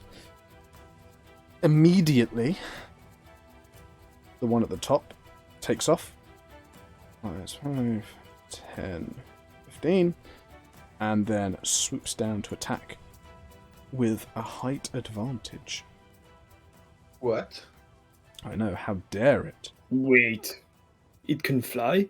They have big leathery wings. Well, they have big feathery wings. It will make its multi-attack against you with its claws. As it rolls an 18 to hit and an 8 to hit. 18 does hit. That'll deal 5 points of slashing damage as you are caught by the claws. A scratch. 'Tis but a flesh wound, but it still hurts nonetheless. Baby Baron, mode. yeah, Baron, the one near you is actually going to take the disengage action, as it also has been wounded and begins to fly away, going fire. Let's count as 5, 10, 15. We'll go 20 feet, and it'll go up as well. This one to the bottom right here will fly back and away 10, rising 10 feet into the air, and then begin to call out this strange melodic song, as I'm going to ask that every single one of you please give me a wisdom saving throw. Is I have anyone... advantage on all of them. Every wisdom saving throw? Yes. Okay. Is this magical? This is not magical. Wait, no, it is magical, sorry. This is magical, so any 16, resistances to yeah. magic will play in as an advantage, etc., etc. I have advantage, so wisdom. That's I have advantage against poisons. This counts as It's poison. not quite a poison, I'm afraid. I mean, maybe that's what she's singing, you know, a fantastic song. by Alice. Alice Cooper. But unfortunately, not what we're looking for. God, I don't know how you always roll so well, Jared. Like I consistently. need one from Dude, Brannon, please. I guess it's just showing who Alex's favourite is, right? Exactly. I have no favourites. That's Sorry, right. Oh, yeah. Only those Okay. I like slightly less. Love you too, Boo. Oh, good rolls. Okay, Brannon's safe. Durgus. Actually, You fuck find the call of this strange creature oddly alluring, and as it begins to sing, you feel yourself almost charmed, drawn to the singer, unable to really do anything, as you just want to sit and listen to the song. You are required on your turns until this breaks to take the most direct route towards the harpy. I think it's However, I can't even ping it. Which one actually? bottom did right, bottom right. Okay. You can make a saving throw anytime you step towards dangerous terrain. So if there was, say, lava in front of you, you could. And you can make one at the end of every one of your turns. Okay. Would moving out and getting whacked count as dangerous as well?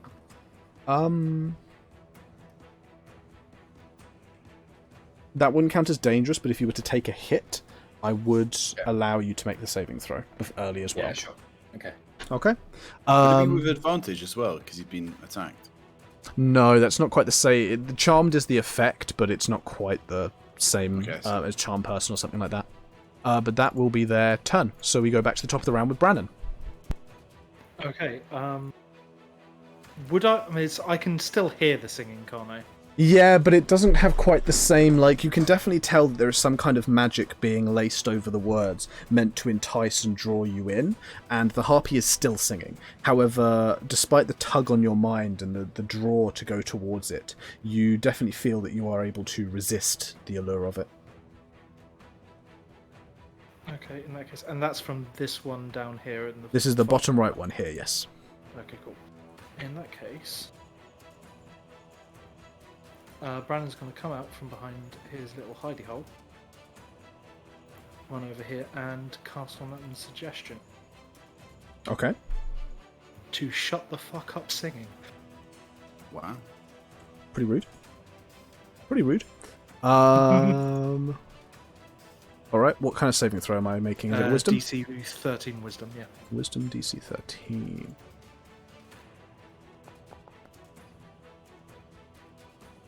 It will roll a 6. And all of a sudden, the singing will end. Wow. Excellent. Good job. And Durgus, you are freed. Thank God. As Powerful. anything else to happen? No, that's it. Okay, as we go to Barrand. Cool. And did you say the one over here is only 10 feet in the air? 10 feet in the air. Okay.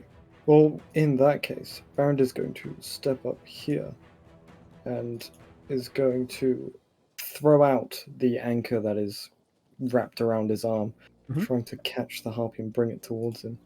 Okay, I believe you have to make some kind of attack, or is it a saving throw? They have to make a strength saving throw Okay. at DC 15. That is a nat 20. The anchor will fly out towards the creature, and seemingly perturbed and unhappy at having been told to shut up by your clearly lacking in any music taste friend. The creature will kind of flutter and move around, and as the anchor shoots out, it manages to dodge and actually just avoid the anchor rather than being caught. Okay. Well, a little irritated that that is the case, Barrand is going to drop his axe and bring forward his last remaining javelin, trying to throw it over to this one instead. Okay, make that attack. Those are some damn good dice. 24. 24 will absolutely hit. The 7 doesn't include your rage damage, does it? It does not, no. That's fine. So that goes up to a 10. So 7 damage, and then the extra 3 brings it down to that. The thanks for that, Gavin. Remember that moves that. Remember that moves that moves the whole stream. Wow, Genuinely forgot. that was brilliant. That moves the whole Thanks thing. for that. Cheers, Gavin. As the javelin flies out from Baron's hand, the aim is true, and it catches the harpy through one of its wings. It cries out this awful, almost feminine shriek and howl of pain as it begins to almost seem to spin in the air, struggling to stay above ground, as it seems now to be on its very last legs, or last wings, as one might say. Yeah, I'm relatively pleased with himself. Baron will kind of just stand his ground, trying to keep some distance between the harpies and the man who lays behind him. Of course, Durgus.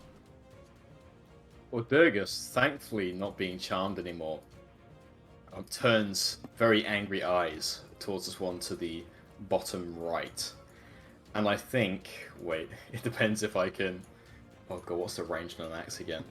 I believe it's 20 or 30. Oh, it's 20. Never mind. He's not going to do that because I don't want disadvantage and I'm a gamey bastard. He's going to focus on the one in front of him. Go for it. Thinking, do one at a time. Well, let's make you bloody sing, he says as he takes his hand axe and aims to just cut at the thing now. Sure. Yeah, I'm not going to throw it because that give me bad stuff. That would. Hit it instead. There we go. That's normal attack. Whack it instead. Oh my god! Oh my god! Good job. Literally roll minimum damage as well. Well, it didn't matter because a 9's not going to hit. Damn, As you swing towards I don't know how you just roll low, man. Yeah, dude. It's like it's Alex, almost like you need it's to chance. stop hating me. Like, what do I have to do? Like, what do I have to do? To tell me? I'll tell you what. We'll talk about it after the session. Maybe maybe it involves some bank account details. We don't know. But as Durga swings out towards this creature, it is flying around in front of him, and just this kind of staccato movement, kind of rising up and down, shifting from side to side, makes the swinging definitely effective if you were to make contact, but actually hitting the thing is rather difficult. And just as you're about to make contact, it kind of flashes up its talons and deflects the blade away from it.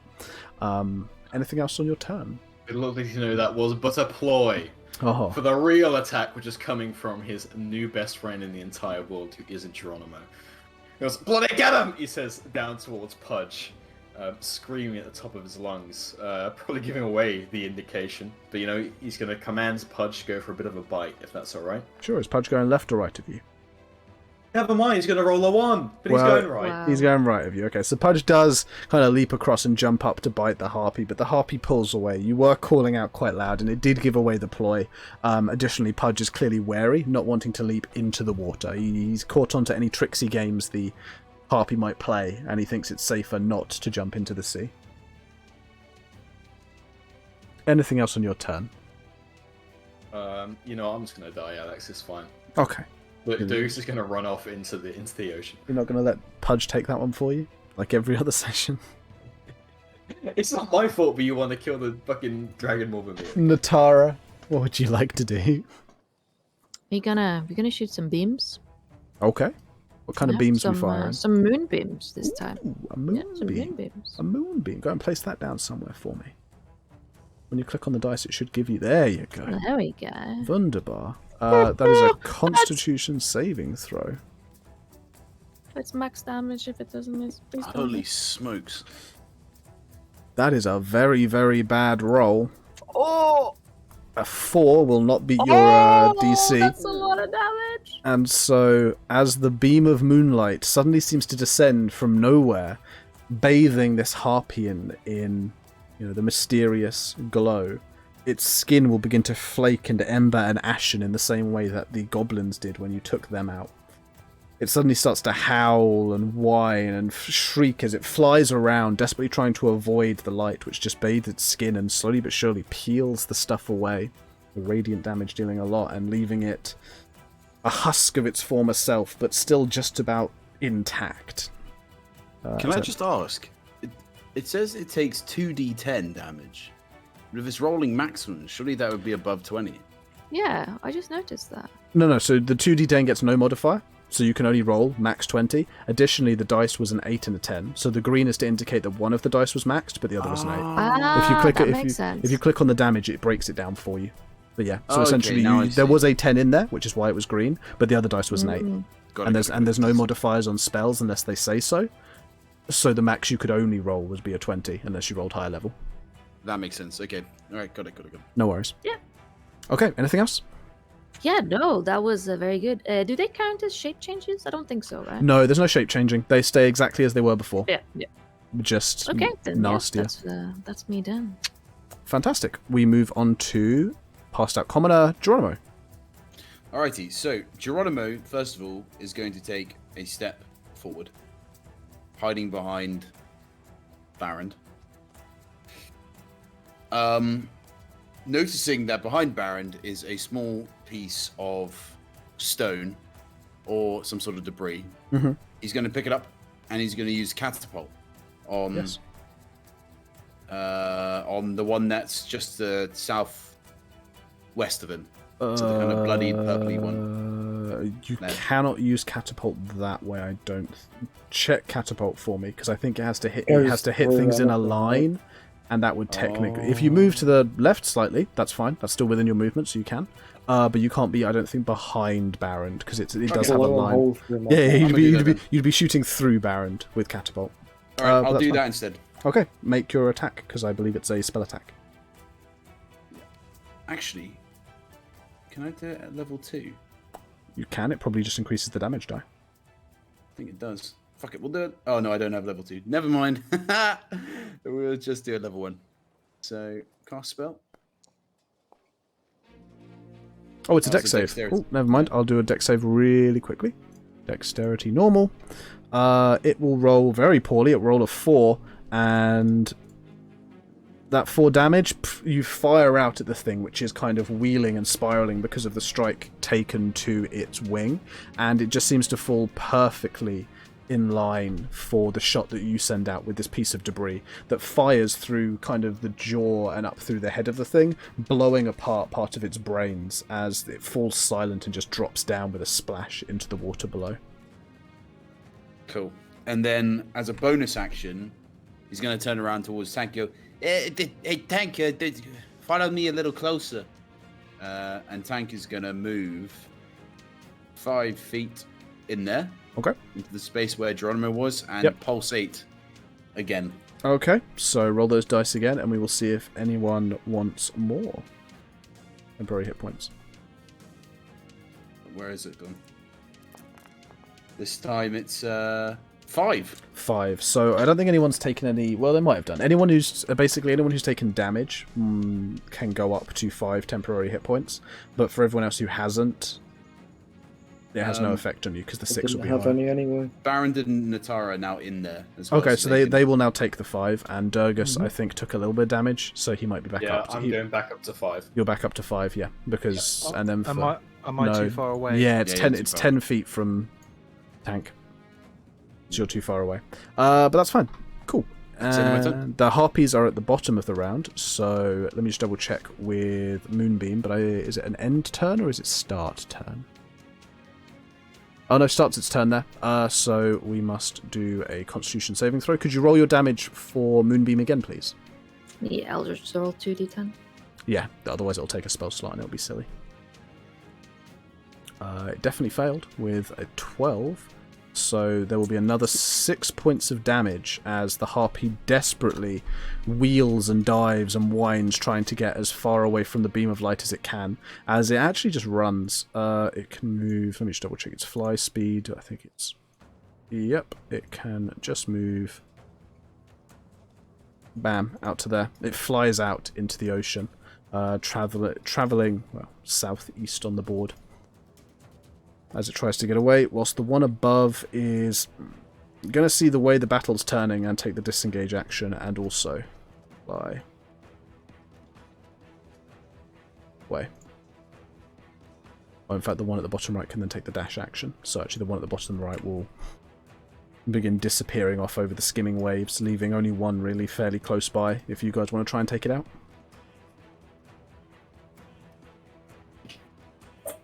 I don't have a way of getting to him. Last harpy, anyone want to waste anything trying to get it, or are you just going to let it flee? Well, I can move the moonbeam How far away is it? as an action. It's above you, so you can measure. For you, it's 60. I'll throw a firebolt at it. Go for it. Basically, everyone can make one attempt to try and take it down from where they are. I can move the moonbeam up to 60 feet. Okay. 9. That'll hit, and 60 feet will put the moonbeam there, so you can catch it. Yeah. Which forces it to make... Roll your moonbeam damage for me. Which forces it to make a... Con saving 11. throw. It will fail, and so as the bolt of fire zips out of Brennan's hand, striking the kind of leg of the harpy, slowing it down as it drops slightly, almost in pain, just spasming from the burn, the moonbeam will slowly drift and transition, catching up with the harpy very quickly. And as the beam settles over it, the harpy will begin to disintegrate, feathers and skin peeling away bit by bit until eventually just some almost ashen, lifeless bones drop, splashing into the water like bony rain. And you guys will bring combat to an end. And Yay! as the victory over the harpies is complete, and you guys have a chance to purvey the battlefield, I think we'll take our second break. So we shall be back in about 10 minutes. Cool.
Let's go. Hello and welcome back to Pact of the GM. We are joining back for the last little stint of the night before we head off, and we are rejoining just at the culmination of a fairly simple combat against some harpies that had descended in an attempt to take what they demanded as their payment, which was a human man who is now prostrate on the floor of the deck, lying in the sun, exactly where someone who is delirious should be. Exactly. What would you guys like to do? After the harpies have begun to disperse, Baron would probably just lift the guy up, heaving him over his shoulder. I'll go lay him in one of the hammocks. I think he needs to be out the sun for a bit. Hey, look. And he sort of brings his hand up to his just up to his brow, to sort of act as a bit of a visor, as he peers on over the skyline, looking to see if maybe there are any sort of like humanoid flying shapes, implying that maybe, some backup or, ideas that there could be more of these things. No check necessary for this. Looking out, you can see faintly the diminishing shape of the one harpy that got away. It seems to be heading out further to sea. However, there are certainly no other similar silhouettes or shapes or creatures. The birds from before have totally scattered. There's no kind of collection of them coming back or anything of the like. And the sky is looking relatively clear for you now. Yeah, you will. Get the man below deck, but I don't think we should hang around, even if those things don't seem to be coming back. And he quickly sort of wobbles up towards the wheel, and quite quickly, if possible, begins to make their way off, obviously pulling up the, well, I assume they've already pulled up sort of the lifeboat. And yeah, we can assume that. So you're heading off. Not old, but the man is being taken below deck to get some rest and some attention. Are you continuing on round to Langland? I think so. Yawn. Just before we do go, with the I don't know what it's called, floating things in the water. How old do those crates and barrels look? Give me a perception or an investigation. 2 seconds.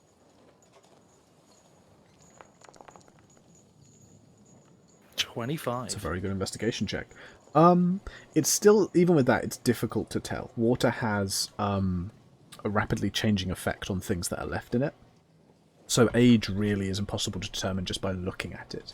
However, based on the state of the ship, and the lack of kind of decay and erosion there, you believe that this is relatively recent, but it's been in the water long enough that the wooden sections have begun to start breaking apart. He'll go up to Durgus just before we sets off and goes, "Wait, before we go, it might be worth searching through the barrels in that ship. Not fully, but at least checking it out. That doesn't look like it's been here long." Yeah, if you're sure. Wouldn't it be best be, taking the lifeboat though? Oh, for sure. We'll use the small boat, not go any closer with this, but it's worth checking out. Hey, well, come on then. He sort of quite quickly launches himself almost from the wheel as he scampers over towards the lifeboat and quickly begins to dropping it down. Brandon will go too, and I might be misremembering, but I remember you saying that there was a crowbar downstairs, and he'll grab that. There was a crowbar downstairs, yeah. Okay, cool. He'll grab that. Sure. I mean, you can row out to the kind of the barrels and the detritus and the things floating around. But as mentioned before, they're basically almost entirely smashed apart and broken open. The area has that kind of thick stink of fetid wine, suggesting perhaps what the contents used to be, though has long since dispersed. It's really just lots of broken wood. You're going to dive under. Do you find any sort of like bobbing bottles of wine or something, or is it just like... No. What about that actual wreck? Does that seem still relatively intact like it did on the map, or was that more? I mean, it's relatively intact, but it's the front half of a ship that has been pretty much sheared completely off. Peering up inside it, it's mostly abandoned, withdrawn. You can see evidence where things have clearly gotten in and scavenged it already. Oh, okay. Fair enough. Oh, sorry. Well, I suppose it's more abandoned than I thought. And you will, you can't have the check. Still, and he goes to sort of put his head down, so he's about to dunk them beneath the sea. The sea's salty, right? Yes. Does your hat still have that sort of bubble thing on it? Yeah, I ain't changed it, so it's still there. And he'll take off the hat and hand it to Durgus. Go ahead. Yeah, and he sort of puts the hat on, and then sort of taking off his axe and like his weapons and things, sort of dunks on into the sea, and has a peer on down to see if there's any sort of wreckage or anything he can make out at the bottom, which may be a bit more salvageable. Yeah, give me a perception check, please. Okay.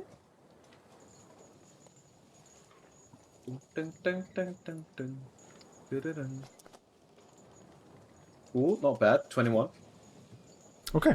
Dunking your head under and taking a few moments to look down, you look around and find that there definitely is a wreck down there. It's in slightly worse condition than the one that is above the waterline, and seems to have been sheared by great chunks of rock which jut up almost like spikes. There's not a huge amount left of it, to be honest. The sections you can see clearly have some remains of barrels and boxes and storage containers, but they don't look particularly valuable. The little bits and pieces of trade goods that you can see mostly look like old matting, a few broken jars and clay containers. Nothing really to titillate. And here's me thinking we'd get the cameo appearance of pickled pigs, but no, it's fine. Maybe later. Maybe later. No, Durgus also seeing it, which is smooth.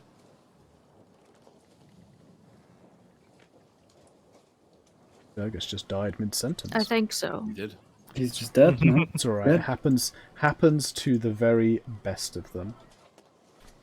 But whilst that happens, we can jump back to the others. Is there anybody else up to anything in particular whilst we wait for Durgus to return to the land of the living? Yeah, I think Geronimo is going to repair the ship from where the harpies started clawing at it. He doesn't like the idea of his handiwork being slapped by it, so...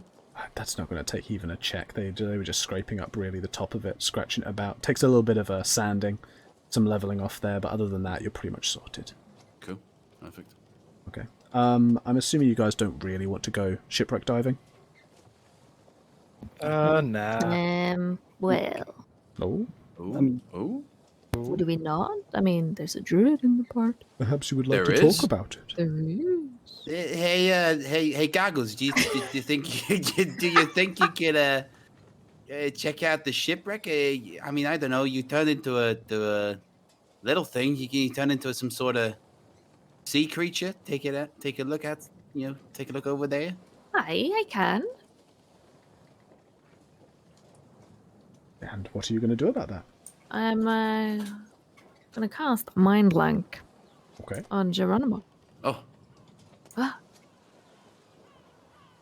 Then I'm gonna use one of my wild shapes and turn into a dolphin.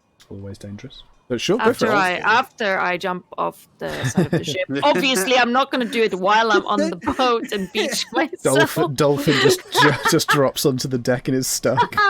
Everyone has to get together to roll Natara off of the deck. No, I'm gonna jump off the ship, and then I'm gonna cast wild shape and become a dolphin. Yeah. Absolutely fine. Okay, so dolphinified, you land into the water, and there's a great splash throwing the spray everywhere before beginning to propel yourself down towards the wreck. As mentioned before, it appears to have been broken apart and almost sheared through by the rocks, which it sits amongst. And as you move around, is there anything particular you're looking for? She's just looking about, see if there's anything interesting, really. So as mentioned, there is a cargo hold there, though it appears mostly to be made up of boxes and barrels that contain, from what you can see, very basic kind of domestic goods. These sorts of things that you expect shipped to large cities to, make a little bit of profit off, but really nothing super valuable down there. Nothing glints or glimmers and suggests any kind of real treasure, though the wreck still appears relatively recent. Geronimo's gonna hear in his head all of a sudden, there isn't much down here other than cargo. Yeah, what kind of cargo? Well, it's a bit hard to open the box seeing as I go flippers. That does sound like a you problem. Can't you just sort of, I don't know, instruct a load of fishes to open them? No, that's not how it works. Why don't Captain put the hat on and then you like lead him towards it and then he opens it? Tell him then. John was gonna instruct Durgus as such and hope that he Turkus, who isn't here right now yeah. for reasons. I am. You Oh, you goddamn are it. back. I Yeah, can't I'm tell. back. I don't get All right. notifications. Sorry, no, I attacked my extender with my foot, and my internet died. But no, I'm back. I'm back. He's back. Geronimo's gonna look towards Durgus and go. So Gaggles said that she found a load of cargo, but because she's got flippers, she can't really open them. So why don't you take Hatsy's hat, put it on your head, and then go down, and she'll lead you to him, and you open them. I definitely can. Brandon, do you have that crowbar still? Yes, here it is. And he sort of takes it in his hand before reaching up, sort of jumping to grab the hat off of Brandon's head, donning it himself, if possible. Before, trying, basically just diving on overboard, obviously taking off his weapons and his armor and things. Okay, that's absolutely fine. And as you pull the hat over and dive on in, there is a strange kind of plopping sound as that bubble of air comes to life and blossoms around your head, providing you with the ability to breathe and survive underwater. Just slowly kind of drifting downwards, almost like a pebble, you eventually catch sight of Dolphinatara. Yeah, I'm not even going to try and make that sound clever. As she is swimming around you, you're going to pull him on over. Yeah, can I change my mind link to Durgus? Can you just change it as a whim? I don't know. Why don't you post it? Oh well.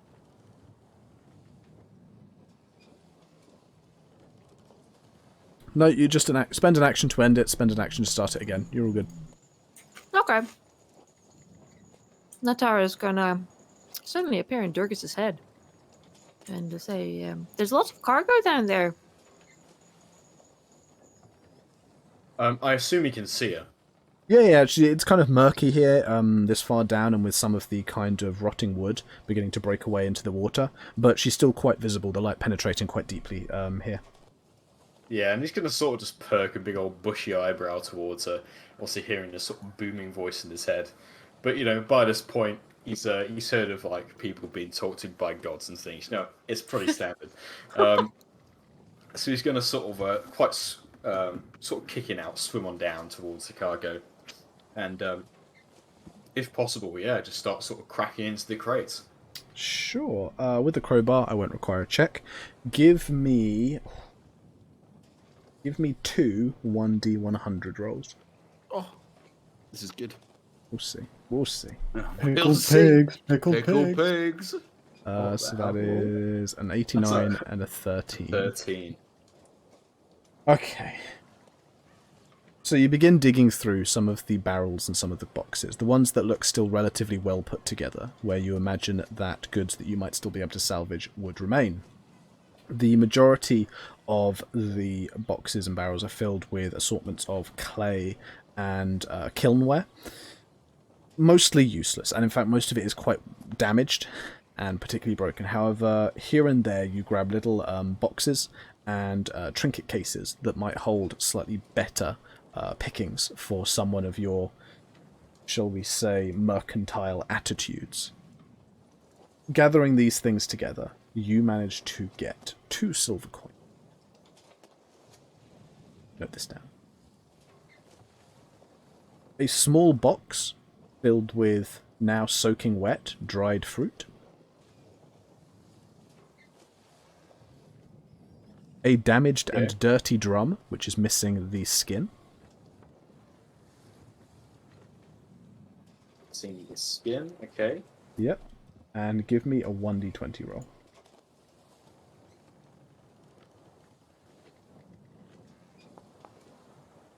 7. Okay. And I don't like that laugh. I don't like that laugh. and Never liked the finally, a small, strange, almost ornamental good luck charm. Ooh. Taking a close look at it, you like live domestically, like you lived in a town, didn't you? Yeah, basically. Okay, you would have seen these before. They're not particularly dwarven, but they are kind of a relatively common good luck charm. A small, kind of fairly leathery pouch with kind of 2 more bulbous bits in. You have found for yourself the dog's bollocks. For God's sake. Quite literally, or Yeah, these are quite literally. These are meant to bring you good luck. Oh, fucking hell. Dog testicles. don't eat them, mate. These are literally gonna be the new fucking pickle pigs, I swear. Dog testicles. You found dog testicles. I've literally found dog testicles. Are they dried or like? What are we talking Well, they're in the water. they're in the What the water fuck? right They're now, dry. so... Oh, fair enough. Yo, this Not man only are found. they just dog testicles, they're soggy dog testicles. Yo, you found these nuts. He did find these nuts. The ball. If they're not called the balls of these, and give like re-rolls and occasional crits, I'd be so upset. Right. Wow. Yeah, and I think acquiring his non-drum drum, his wet dry fruit, and his dog bollocks, Burgess is gonna sort of peer over towards Natara, sort of shake the things towards her like these are the absolute junk I found. Before trying to resurface. Natara looks at him and she's gonna say, "You know, you can talk to me, right? In your head." And you can just see he goes as he starts sort of speaking into the bubble, but I doubt you get to hear it very well. It becomes very bubbly. Yeah. No, with your head. Think thoughts.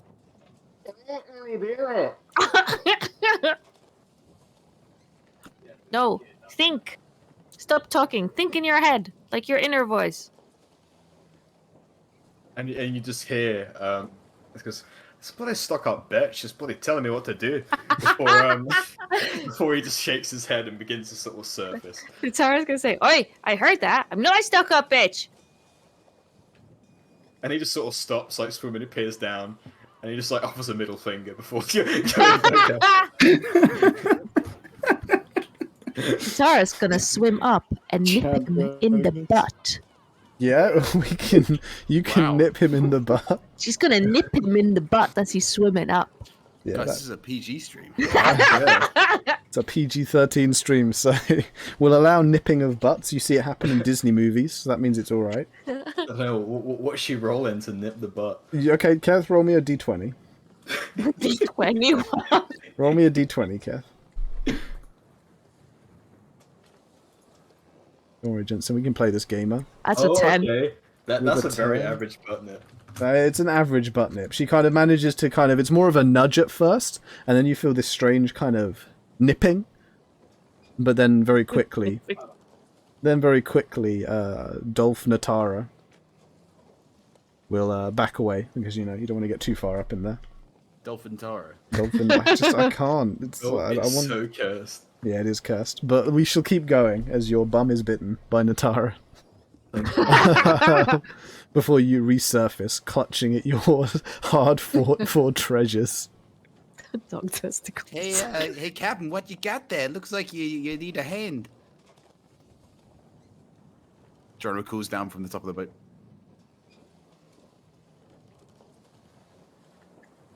Durgus. He blinks looking at Durgus. I swear Sorry, to I God. was watching the D's Nuts clip. Focus on the game, man. Focus on the game. It was funny. We're going to I'm create sorry. more funny moments. What did he say? Joro looks down at Durgus and goes, "Hey, Captain, looks like you got quite the spoils. What you got there? Do you need any help?" And you see, as he's just sort of one by one, first pulls up a sort of strange box, which he sort of lobs over the deck. Second off, a sort of skinless drum, which I imagine that's like a weird, like, pang, as it goes up. And finally, this wet pair of testicles which just slaps against the surface before he sort of tries his best to sort of clamber up the. So I imagine we have like a side sort of like rope ladder thing, and sort of pulling himself up and over the edge. Oh, bloody well. It depends how. Depends your traditions. I've got a bit of a lucky charm. He's just sort of pointing towards the very wet dog bollocks, and then of course peers towards the sort of skinless drum, and the sort of box which he. I imagine he goes sort of off towards Geronimo. Go on, do the honors. So are they literally like two, like literal dog nuts, or is it like some ornament thing? No. It's like, you know, think of like how they make like rabbit's feet. Oh, It's like no. it's like that, It's but cut it's off. but it is like that, but it's the dog's bollocks. Are they in the sack still? Yeah. Yeah, Oh no. like it's actually just fucking like dog Is the nuts. top of the sack like sewed together? So it's Yeah, just, yeah. like- So it doesn't. Yeah, it's not going to fall out. That would be stupid. Yeah. Oh yeah, yeah. That would be How stupid. would that work anyway? Okay. No, I can visualize it now. I mean, Think of all the piss stored in there. Yeah, all the it's just piss it's like a floating in the water. taxidermy, except the rest of the dog is missing. I mean, if you think the piss is stored in there, dude, there's something seriously wrong with your biology. Well, you can discuss this in character regarding your biological understanding of dogs Wait, and I'm their just- wee I'm wee. just gonna do a medicine check real quick to see if Durgus thinks pee's stored in the balls or not. I think we should get back to. Oh, that was awful. Jesus Christ. It's got a 1 and a 2. A 1 and a 2. I think we should get back to the setting we're in.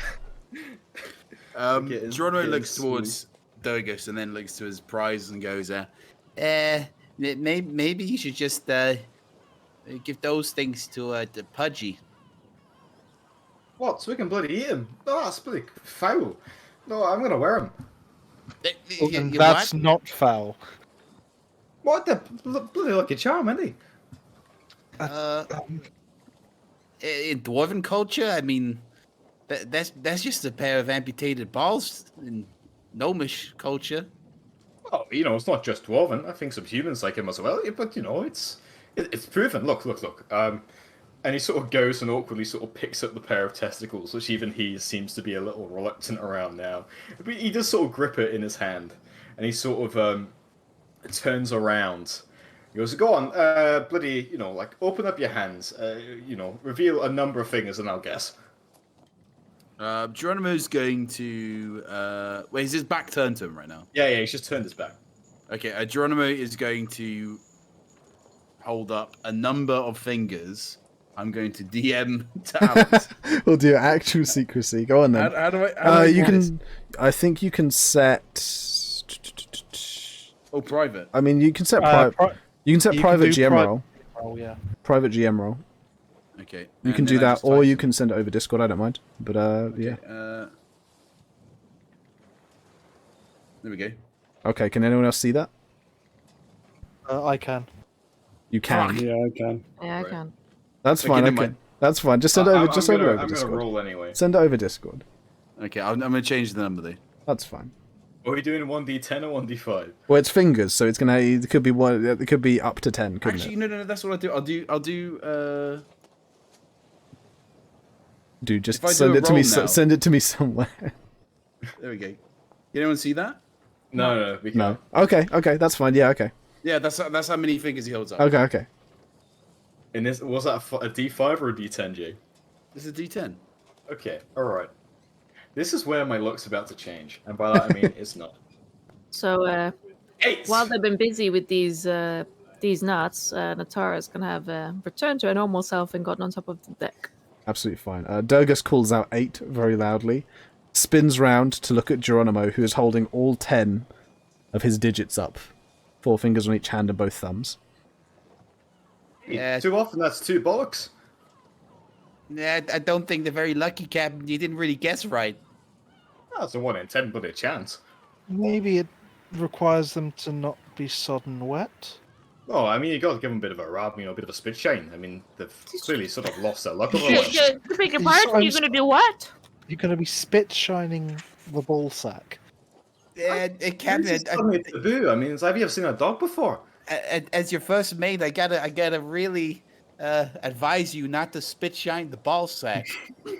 I'm not gonna kiss it or anything. I'm just gonna spit on it, give it a bit of rub of a cloth. Let's just, have you got a box there? Let's have a look at that. Oh, I think it just had some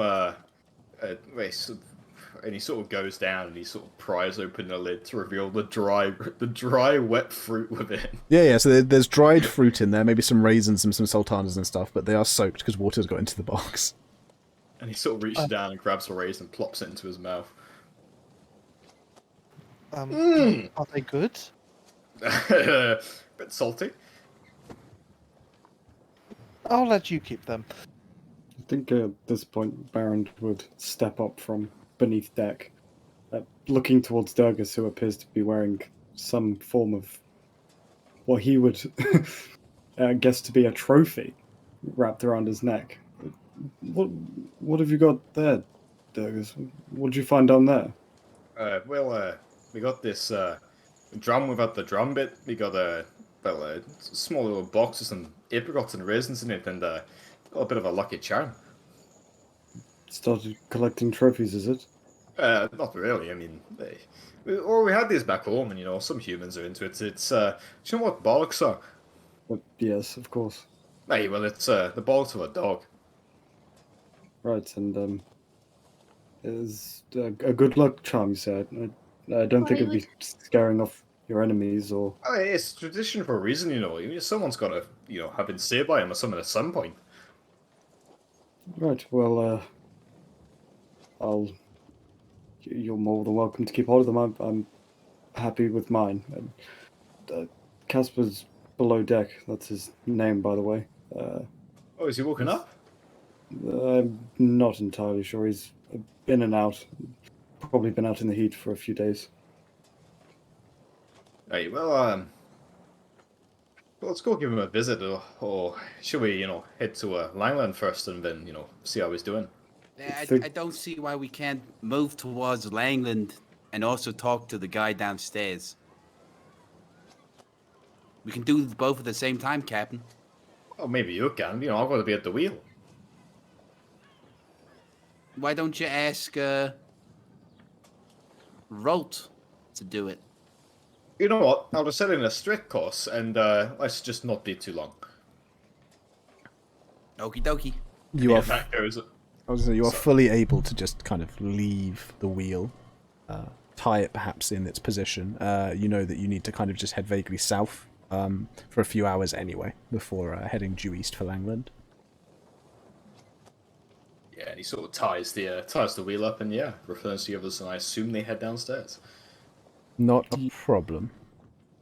Heading downstairs, you head below deck, where you find that Relia, is Rolt's girl, is busy in discussion with your prisoner. They are currently sitting to one side of the kind of cabin space, the prisoner tied loosely up to one of the beams down there, whilst Relia seems to be chattering away about some experience she had while she was working at the tavern back in Norcliffe. They go kind of quiet as you move past en masse as a party, and move up to where Casper has been laid in one of the hammocks, swaying gently backwards and forwards just from the natural motion of the ship. Yeah, and I think being the one who kind of left him down there, Baron would go to approach, likely offering out some more water and some rations for him to eat as well. He gratefully takes the water, though he can barely lift up his hand to feed himself the drink, and so you're kind of forced to pour it very gently into his mouth once again. But as you offer some rations, he just holds a hand up to stop you. I don't think I can swallow much food yet. Let me get the water down first. Right, well, the offer's there. Are you feeling better now you're out the sun? Everything stings. It all hurts, but it's a relief. You'll be glad to hear we killed off the things you were left for. I'm grateful. Those winged beasts, they came to look at me time and time again and sing their maddening songs. He becomes quite aggravated and begins to move more in the hammock, hissing as his skin touches the cloth. Look, don't worry about that now. It's all over. I just have one question, and then we'll let you rest. Yes. Who put you there? Enemies of my people. The buzzards told me they were sort of large, furry fellas. Scum, the lot of them. Are they furbolgs or? Thornbacks. Baron's face would kind of light up a bit, but Thornbacks. Your name did seem familiar. Care to enlighten us, Baron? A tribe from where I'm from, up in the mountains, and further into Middenfair. They kind of looks at everyone who's about to talk. Geronimo kind of steps in and goes, didn't you kick the shit out of one of those guys at that tournament? Yes, he was one of them. They,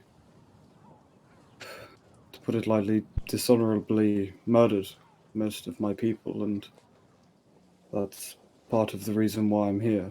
It's not surprising they left him out like that. What's they doing all the way out here? What was the other one doing at the tournament? I not want to know. Almost, sorry to cut in, as if to respond to the questions that Durgus is actually putting to Baron, Casper would lean up and reach very weakly for part of Baron's clothing, just kind of grabbing a hold of it, and he clearly wants to pull you close, but he just managed to kind of pull the cloth around a little bit. Yeah, and Baron would kind of lean in so he could speak to him. On. They're looking for On. Why are they looking for him? I don't know, but it's who we were looking for as well. And do you know who I am? His eyes try to focus on you, but you can see that delirium is still just too strong for him to be able to really recognize, and he just shakes his head very, very weakly. Find a home. That's what he said. That's what they said. But they wanted to stop me. Well, you're safe with us as far as I'm concerned, and don't worry about it yet. We're on our way to Langland. If Arn's going to be there, well, we'll be the first to get to him. We're not going to let the Thornbacks get a hold of him. Due north, they said. Due north, to where the sun never rises. Didn't make sense, but that's what they said. Baron would look round to the rest of the group. North of Farrick was that place, a peak, was it? That's what the map says. We may have to take a journey there as well. Is that where these Thornbacks were heading? That's what I'm assuming, but we'll And stop who's and... this... Sorry, who's this Ohm fella as well? Do you know him? Arn, he's my brother. We were sent after, well, the massacre to find new lands, to find a place to live, for our tribe to thrive and survive, mainly. There was a few of us. You only mentioned this now. I mean, we could have probably helped you a bit more. It wasn't really important. He's your actual flesh and blood. You got the same mother and father. Mm-hmm. Oh, jeez. What's he doing all the way out here? I assume the same thing as you? That would be correct. Well, personally, I would have gone together with my brother, but, I guess you can cover more ground separately. Exactly. We're not easy people to take down, at least not one-on-one, but, well, if a group of Thornbacks are after him, well, I'd like to know he's safe. Hey, and you think he's at this big place? Casper here said they're due north to where the sun never rises. It only seems fitting. Well, if the captain and everyone else agree, then we go check out Langland and make sure that the bald man ain't there. And then, if he ain't, then we can go to Peak before we head to New Haven. I guess so. Maybe a bit of a round trip, but we'll manage. I'd appreciate it, and, well, I'll keep an eye on Casper, make sure nothing else gets to him. And hopefully when he's had some rest, he'll be able to speak a bit more sense. Aye. Well, he sort of peers now back towards the cultist and...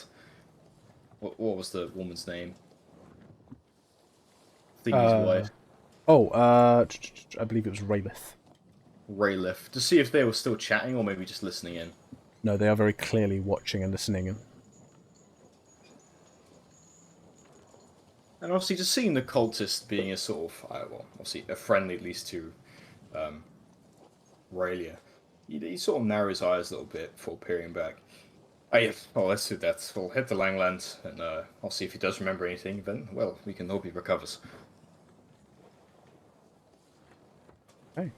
Seemingly having come to some kind of agreement, I assume you guys split up and make ready to make the last of the journey to Langland. Yes. Perfect. Yeah. Rounding the bend of the island over the next day or so, so again, you guys can have another long rest in this time, and be up to tip-top condition by the time you arrive in Langland. The Great Manor eventually comes into view. Sat upon kind of high, chalky cliffs, there is a tall and imposing compound made of dark grey stone that creates high walls, mostly taken up with these leering windows which spew out an inviting orange glow over the surrounding land. In the little wall space left, there are these carved Gothic effigies, gargoyles and the sort, which leer down at basically all of you, even as you begin to approach the small dock and jetty, which sits at the foot of a pathway that leads up to this manor house. Across the island around this manor, you can see a majority of the land has clearly been well attended. There are very much well organised, very neat hedgerows separating fields that have an assortment of different crops and things like that. Additionally, there are gardens attached to the large building where you can see the blossoming of quite bright colours and flowers, even from down here in the jetty. As you approach the jetty itself, it seems there is a kind of landing party ready to meet you even before you throw out your ropes, which are tied together by these strange, almost clanking automatons. They have these weird tracked feet which take them very slowly from point A to point B, clearly meant to stay in one rough spot and just complete a single job. They move around collecting up the ropes and things, and automatically in these jerky movements tying the ship up for you before going and resting in a position where they probably have done so for many hours and times before.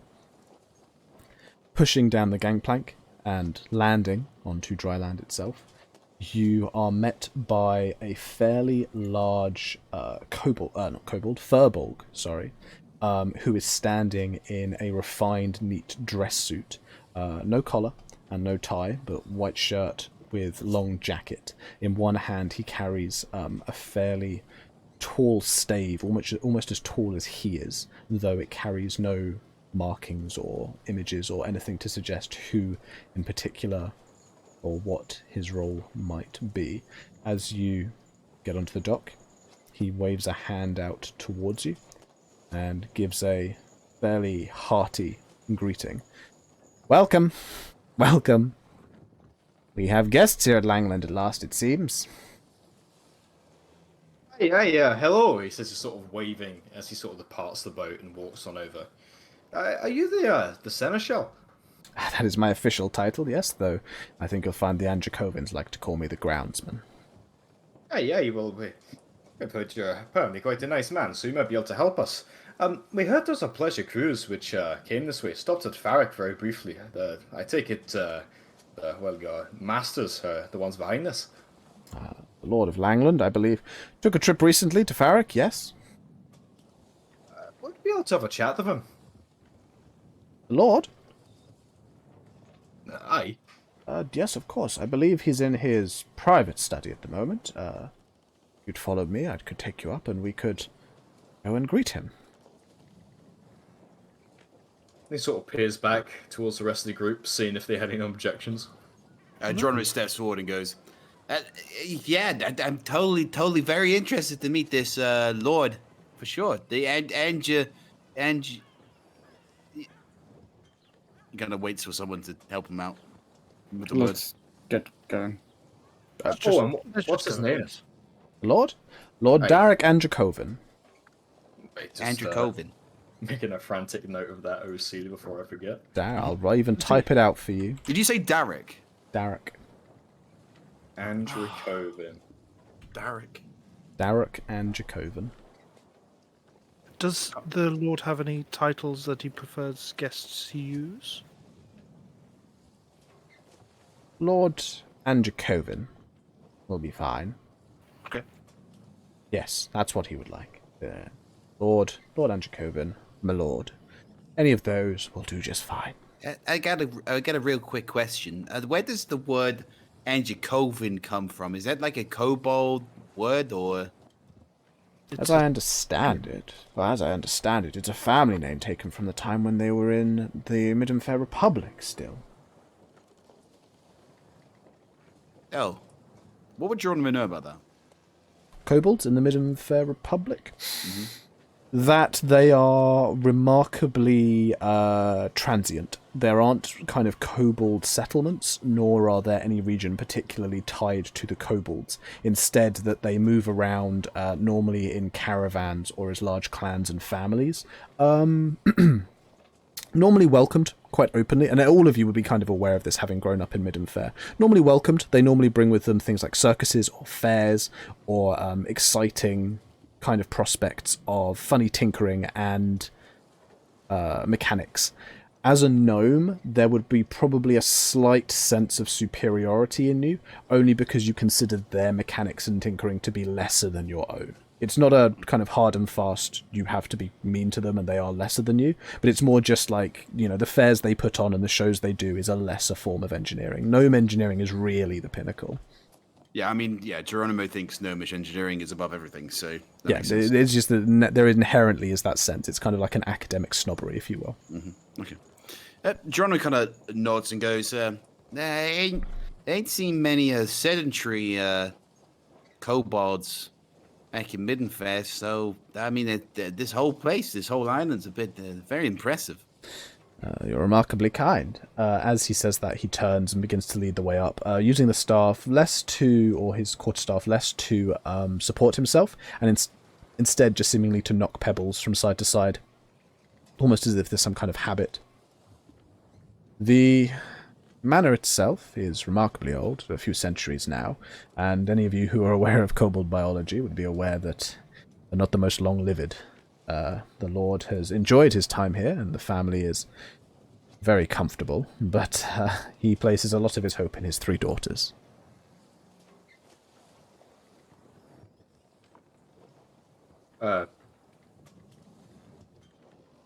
Three daughters? I assume they live here as well?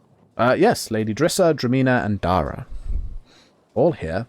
They take different rooms across different wings in the house. He points up with the staff, just gesturing at different kind of large sections of the building. Though don't suspect that they are, in any way, there's any animosity between them. They work fairly closely. They just also enjoy their personal space. I believe the Lady Drissa is currently out tending to the gardens. Well, we shall see. And On a bit of a side note, have they, started getting into religion recently? Religion? There is a shrine to the dragon entity on the site, though I can't say they are particularly religious any more than any other kobolds. Oh, no, it's fine. We'll save the questions for you, Lord, but, yeah, it doesn't matter. It doesn't matter. He sort of waves his hand away. But it's apparently happily just to continue on in silence. Yeah. Anyone else with any questions? With no disrespect, I never knew such a place like this existed for kobolds. I always thought of them as rather barbaric. I can understand where the thought might come from. To be fair to them, the Androkovans are certainly atypical. It's not common, as you said, for them to settle down in one place for very long. Your gnome friend suggested such a thing too. And indeed, this place is quite a wonderment. It's one of the reasons I'm tenured in a sense. I want to stay here all my life. You saw the funny little creations down by the dock. Those are the drones. I believe they were the creation of the Lord's great-great-great-great-grandfather, who patented the design, and they conduct most of the manual labor across the island to maintain the different the vineyards, the different land sections, the different farms, all sorts.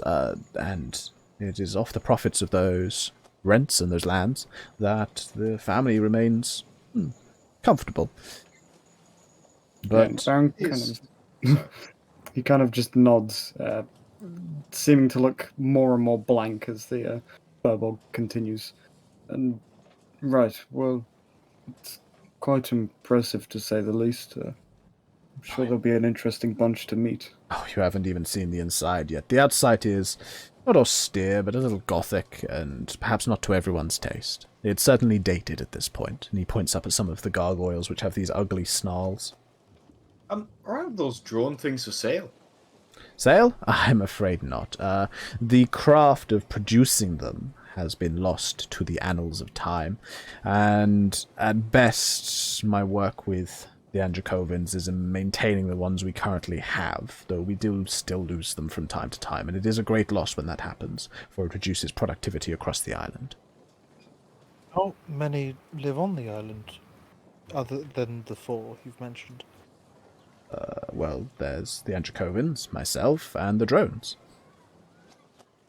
Oh, so it is only... Okay, so it's not masses. You've made it sound like there was a small army.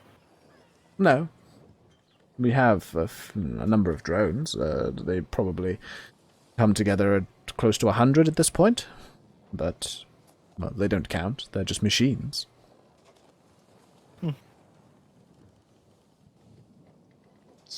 It's funny how you make them, sort of walk and do stuff like people, but, my mind's never been that sort of thing. Could you do that, Geronimo? Geronimo, I think, is be right back.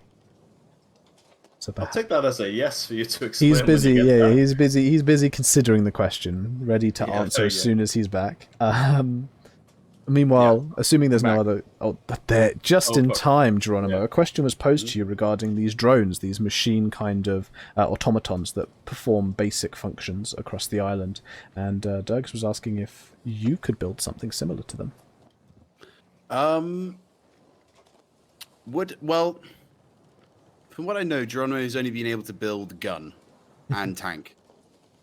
So, if you would he be able to... I was going to say, if you would like some support there, these things are, with regards to purpose, they're a lot more basic than tank. Tank has a far more functionality. Additionally, tank is far smaller, so you've been able to compact the size of it. However, on the scale that has been discussed, which is that currently there are 100 drones performing manual labour tasks, that is certainly something that has not been accomplished back in Midden Fair, creating this kind of effective replacement for people. What do you think? Would Geronimo be able to determine what kind of, like, at least from a glance, what kind of seemed to run them? Was it like clockwork, mechanics, like hydraulics, or...? They had this definite kind of clockwork mechanical appearance to them. They had that strange jerky motion of small cogs and wheels spinning and turning. But the actual propulsion, the thing that gave them energy and life, you couldn't really tell that. Okay. Yeah, Geronimo, was it Durgus that asked? Yes. Yeah. Geronimo looks towards Durgus and goes, well, Captain, I gotta be honest with you. Tank, gun, those sort of inventions, the science is definitely more complicated, but and the magic behind this complicated, but it's more compact. These things, I ain't seen them anywhere in Midden Fair. I ain't seen anything like this. This is some sort of technology that's way beyond. I mean, on this scale, gotta have a lot of wealth, that's for sure. I mean, it looks like they're mechanical of sorts, maybe clockwork, but I can't put my finger on what's sort of driving them. That is hydraulics, but I don't know. It's kind of boggling my mind. Hey, well, let's hope you get some sort of spark of inspiration here. Well, I don't know with a few people who, appreciate this sort of thing. I mean, my family's one of them. Captain, I'm gonna have to bust your bubble right now and say that there's no way I'm making some sort of drone army for you. I mean, that ain't my kind of shtick, Oh, not currently. I mean, like I gotta do hard stuff I meant to do right now, but in time, like maybe a small fortune for you. Yeah. Oh, okay. Well, I'll work on that, I guess. And he's gonna turn around, look towards Natara, wait until Durgus looks away, and shake his head. Natara nods approvingly at Geronimo shaking his head. Okay. Continuing on the dirt track, you approach the double set of wooden doors which stand at the entrance to this great manor house. The Furbolg steps up close, raps the stave down kind of at the foot of the door 3 times quite loudly, pauses as if waiting for someone to open it, then looks to you and goes, "It's custom every time someone enters and exits the building." And before stepping forwards and turning the kind of great lock, pushing the door inwards, to reveal this wondrously tall and high main hall. Perhaps not as fantastical and amazing as it once had been. A number of the sections where there are portraits and couches have been covered over the sheets to protect them from dust, but there is still a great carpet rolled out, and attempts have been made to keep a marble floor with a number of great busts of kobold heads, slightly larger than what they actually are in real life, on pedestals that have been polished and made at least somewhat shiny. Hanging from the ceiling is a vast chandelier, which seems to flicker with the glow of magical incandescent light. At the very end of the hallway is a long stairway which leads up to the second floor, whilst to the left and right there are more double sets of doors leading off to other wings, and the Furbolg gestures towards one of the sets of double doors off to his right as he leads you over to it and then raps gently on the door, or pausing. "This one's actually for politeness." There's a pause of perhaps 20 seconds before, within the doorway, or within the room, you hear a, "Come in! Come in!" A moment later, the Furbolg pushes open the door to reveal the private study, the lord of the house. Ooh. Yeah. Ooh. Is there an image? Is No. there an image coming? No, there's not an image coming. Not actually a private study. This appears to be a fairly large social and meeting room for the family, set just in front of a tall window, overlooking out across a great expanse of the estate.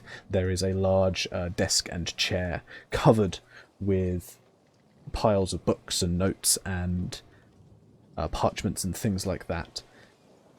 Around the desk, in front of it, there are 3 reading couches that have been set up in a kind of rough semicircle to create a communal space in between all of them, whilst on the outside of the room the walls are covered in bookcases, which are filled with old leather-bound tomes, some of which look well read, others seem to have just collected dust, a real mixture of different things, as well as odd sparkly knickknacks made of glass and crystal, which sit atop some of the shelves and desks, acting almost like bookstops. Standing next to the desk and holding onto a cane tightly in one of his clawed hands would be, who you assume, is the lord of the house, Darek Anjakovin. He is dressed in a rather long robe, almost close to running to a dress, with very spindly red arms poking out either side, He has a long, very grey beard which hangs down from the underside of his jaw, rare in kobolds, but not unheard of. And he stands as proudly as he can, though, with a very hunched figure and these deeply, almost wrinkled scales on rather bony features. He gives a curt nod to each of you. Welcome to my manor. Hey, and hey, thank you for welcoming us. My name's Dogus. I'm the captain of this here crew. And he sort of gestures to each of the people behind him, sort of gesturing for them to introduce themselves. Who's going first? Starting with Baron. Hey, Baron would kind of give a shallow bow towards the kobold. I'm Baron Blackwind. Looking over to Geronimo. Hey, my name's Toast, your lordshipness. Brannon will remove his hat and give a quick bow. And mine is Brannon. Hi, mine is Natara. Okay. Hey, and we're here to inquire about your most recent trip to Farrick, if that's all right. Farrick. There's a pause as he looks up, clearly trying to remember, before the furball steps in. You'll remember, sir, you returned just the other day. It was a brief leisure cruise up to Farrick, around the bay, and then back. There's still a pause, and then the kobold nods and goes, Yes, I remember. It was lovely weather. Plenty of time spent in the sun, sipping on fine wine, and spending time with my daughters.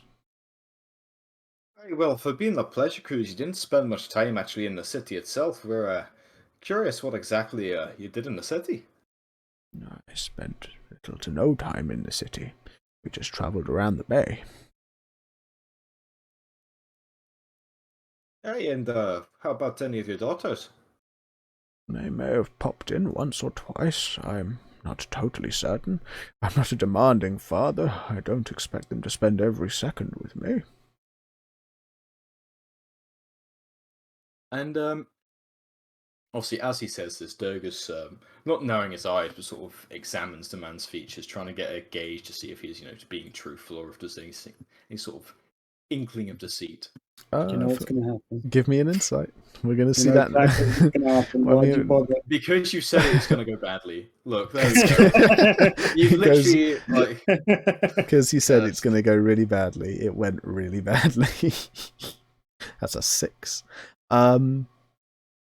There is a pause as you look him over, and at best what you can make out is at first what appears to be a fairly infirm kobold. However, within his eyes you sense there is an intelligence or a wiseness. So you may not know whether he's lying to you or telling the truth or anything like that, but he definitely seems to be conscious of what he's saying. This isn't a man who's gone senile or anything like that. Okay.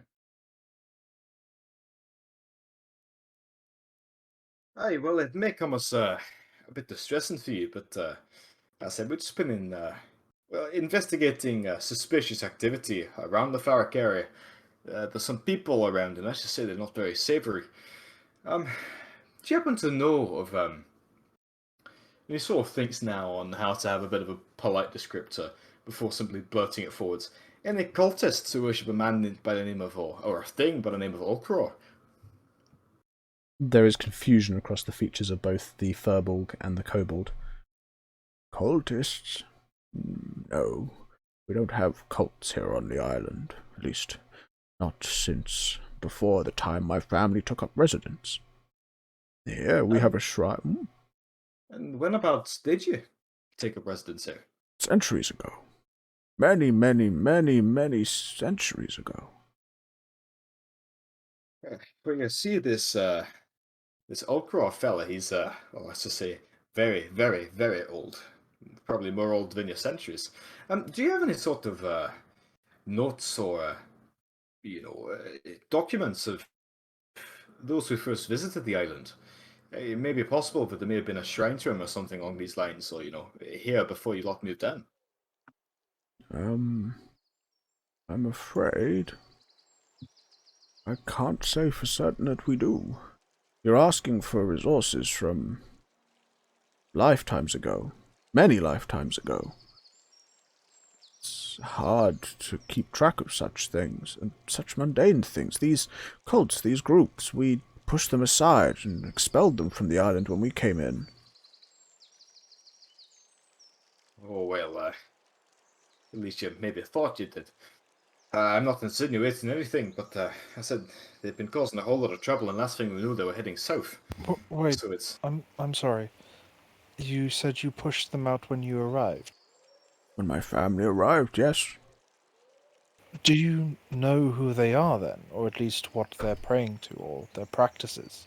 No, it was just strange, scuttling creatures that had places they'd go to. Stone buildings fashioned out of caves. We cleared them off the island. They've since fallen into disrepair. I can't remember I think there's one up on the tracks. Would you mind, your lordship, if you gave us permission to investigate these old places that they used to worship?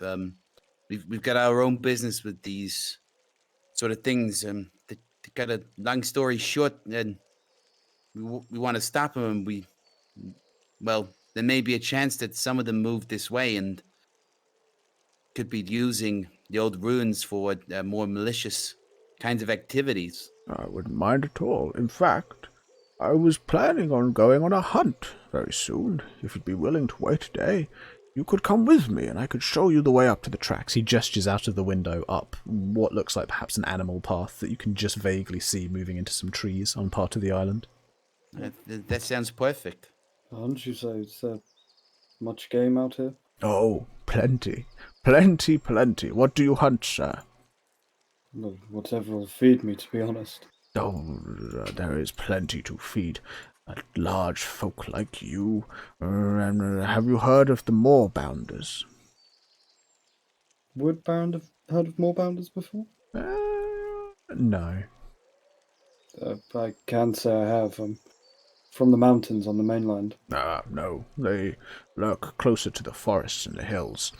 Terrible creatures they are, terrible, but when you take one down, the rush! You got to watch out. Them getting close, though. Blades all over their backs. I'm sure we'll have the chance tomorrow. Excellent. Travel out tomorrow. Until then, would you stay as my guests? I would be delighted. I'm sure we would. I'll have a guest wing made up for you. And as he says that, the door swings open, and peering in, very, very quizzically, there would be another kobold. I have the right one that I described. I made them obnoxiously very similar. Yes. Classic kobolds. Yeah, classic kobolds.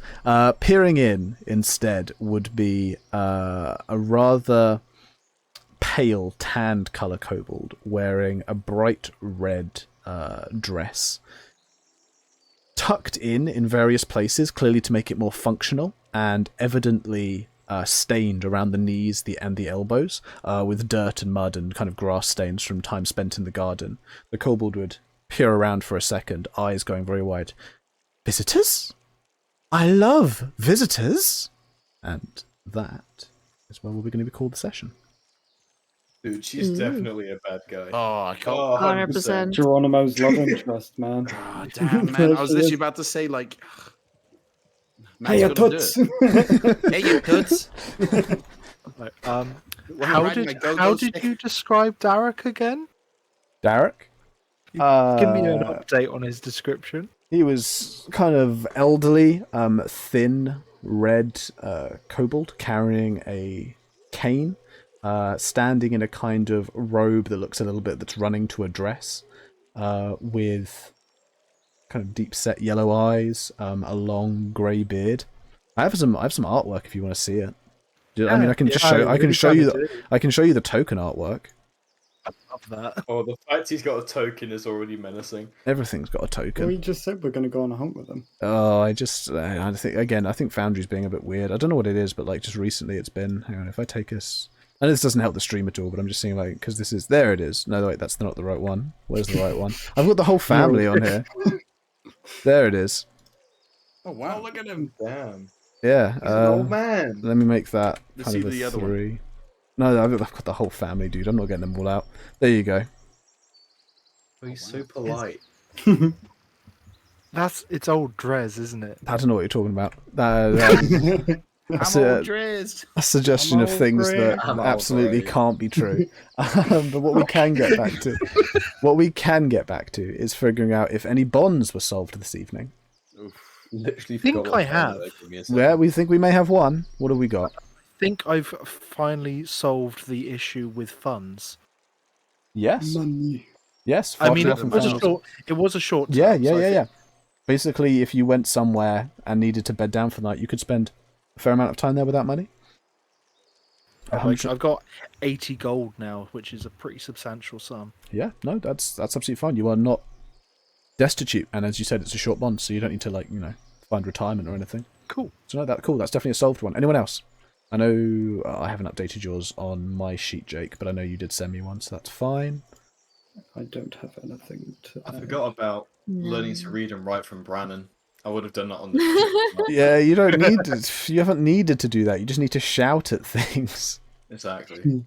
Okay. If no more bonds are solved, that's absolutely fine. We are still level 4, and we will be returning once again at the same time next week to continue this adventure with the arrival of one of the daughters.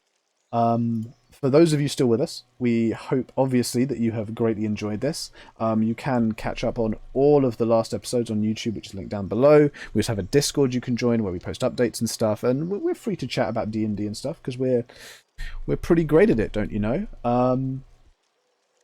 And we are planning to run a couple of extra streams in the upcoming weeks to get ourselves to that Twitch affiliate point, and also because just some of the ideas we have are pretty fun. But that's not going to be super recent, so we will keep people updated about that. But if that is everything, then I think we need to look for another channel to raid. We need to Indeed. find one. I'm not sure if you saw, but we had a raid earlier. We did Yeah, have we a did. raid. We did, and that raid was from Patchimus. So thank you, Patchimus. I'm not sure if you're still with us, but if you are, thank you very, very much. We always love the extra exposure and the contact, and we hope we can pass along said good feeling and vibes to another streamer. Who have we got? Have Who we have done we got? Mystic Tavern before? Mystic Tavern. Name doesn't ring a bell. Icewind Dale, Dreams and Tentacles. Yo. Sounds like Whoa. a good thing. Whereabouts Right. roughly is Good. that? How They're many just viewers? below us. Just below 6. us? Oh, Icewind Dale, Dreams Oh, and Tentacles, Mystic Looks like they Tavern. got pretty cool artwork. Yeah, I quite like the art. Looks like little kind of like those kind of pop-up artworks that you get. Yeah. Yeah, let's do that one. Let's do it. Okay, so we are going to go and raid Mystic Tavern, and please stick with us. I was about to put /Mystic Tavern /raid Mystic Tavern. Please stick with us. Send them some love. Let's share the viewership and make sure everyone feels good. And we will catch you all next week. So have a fantastic time. See ya. Bye. Ta-ta.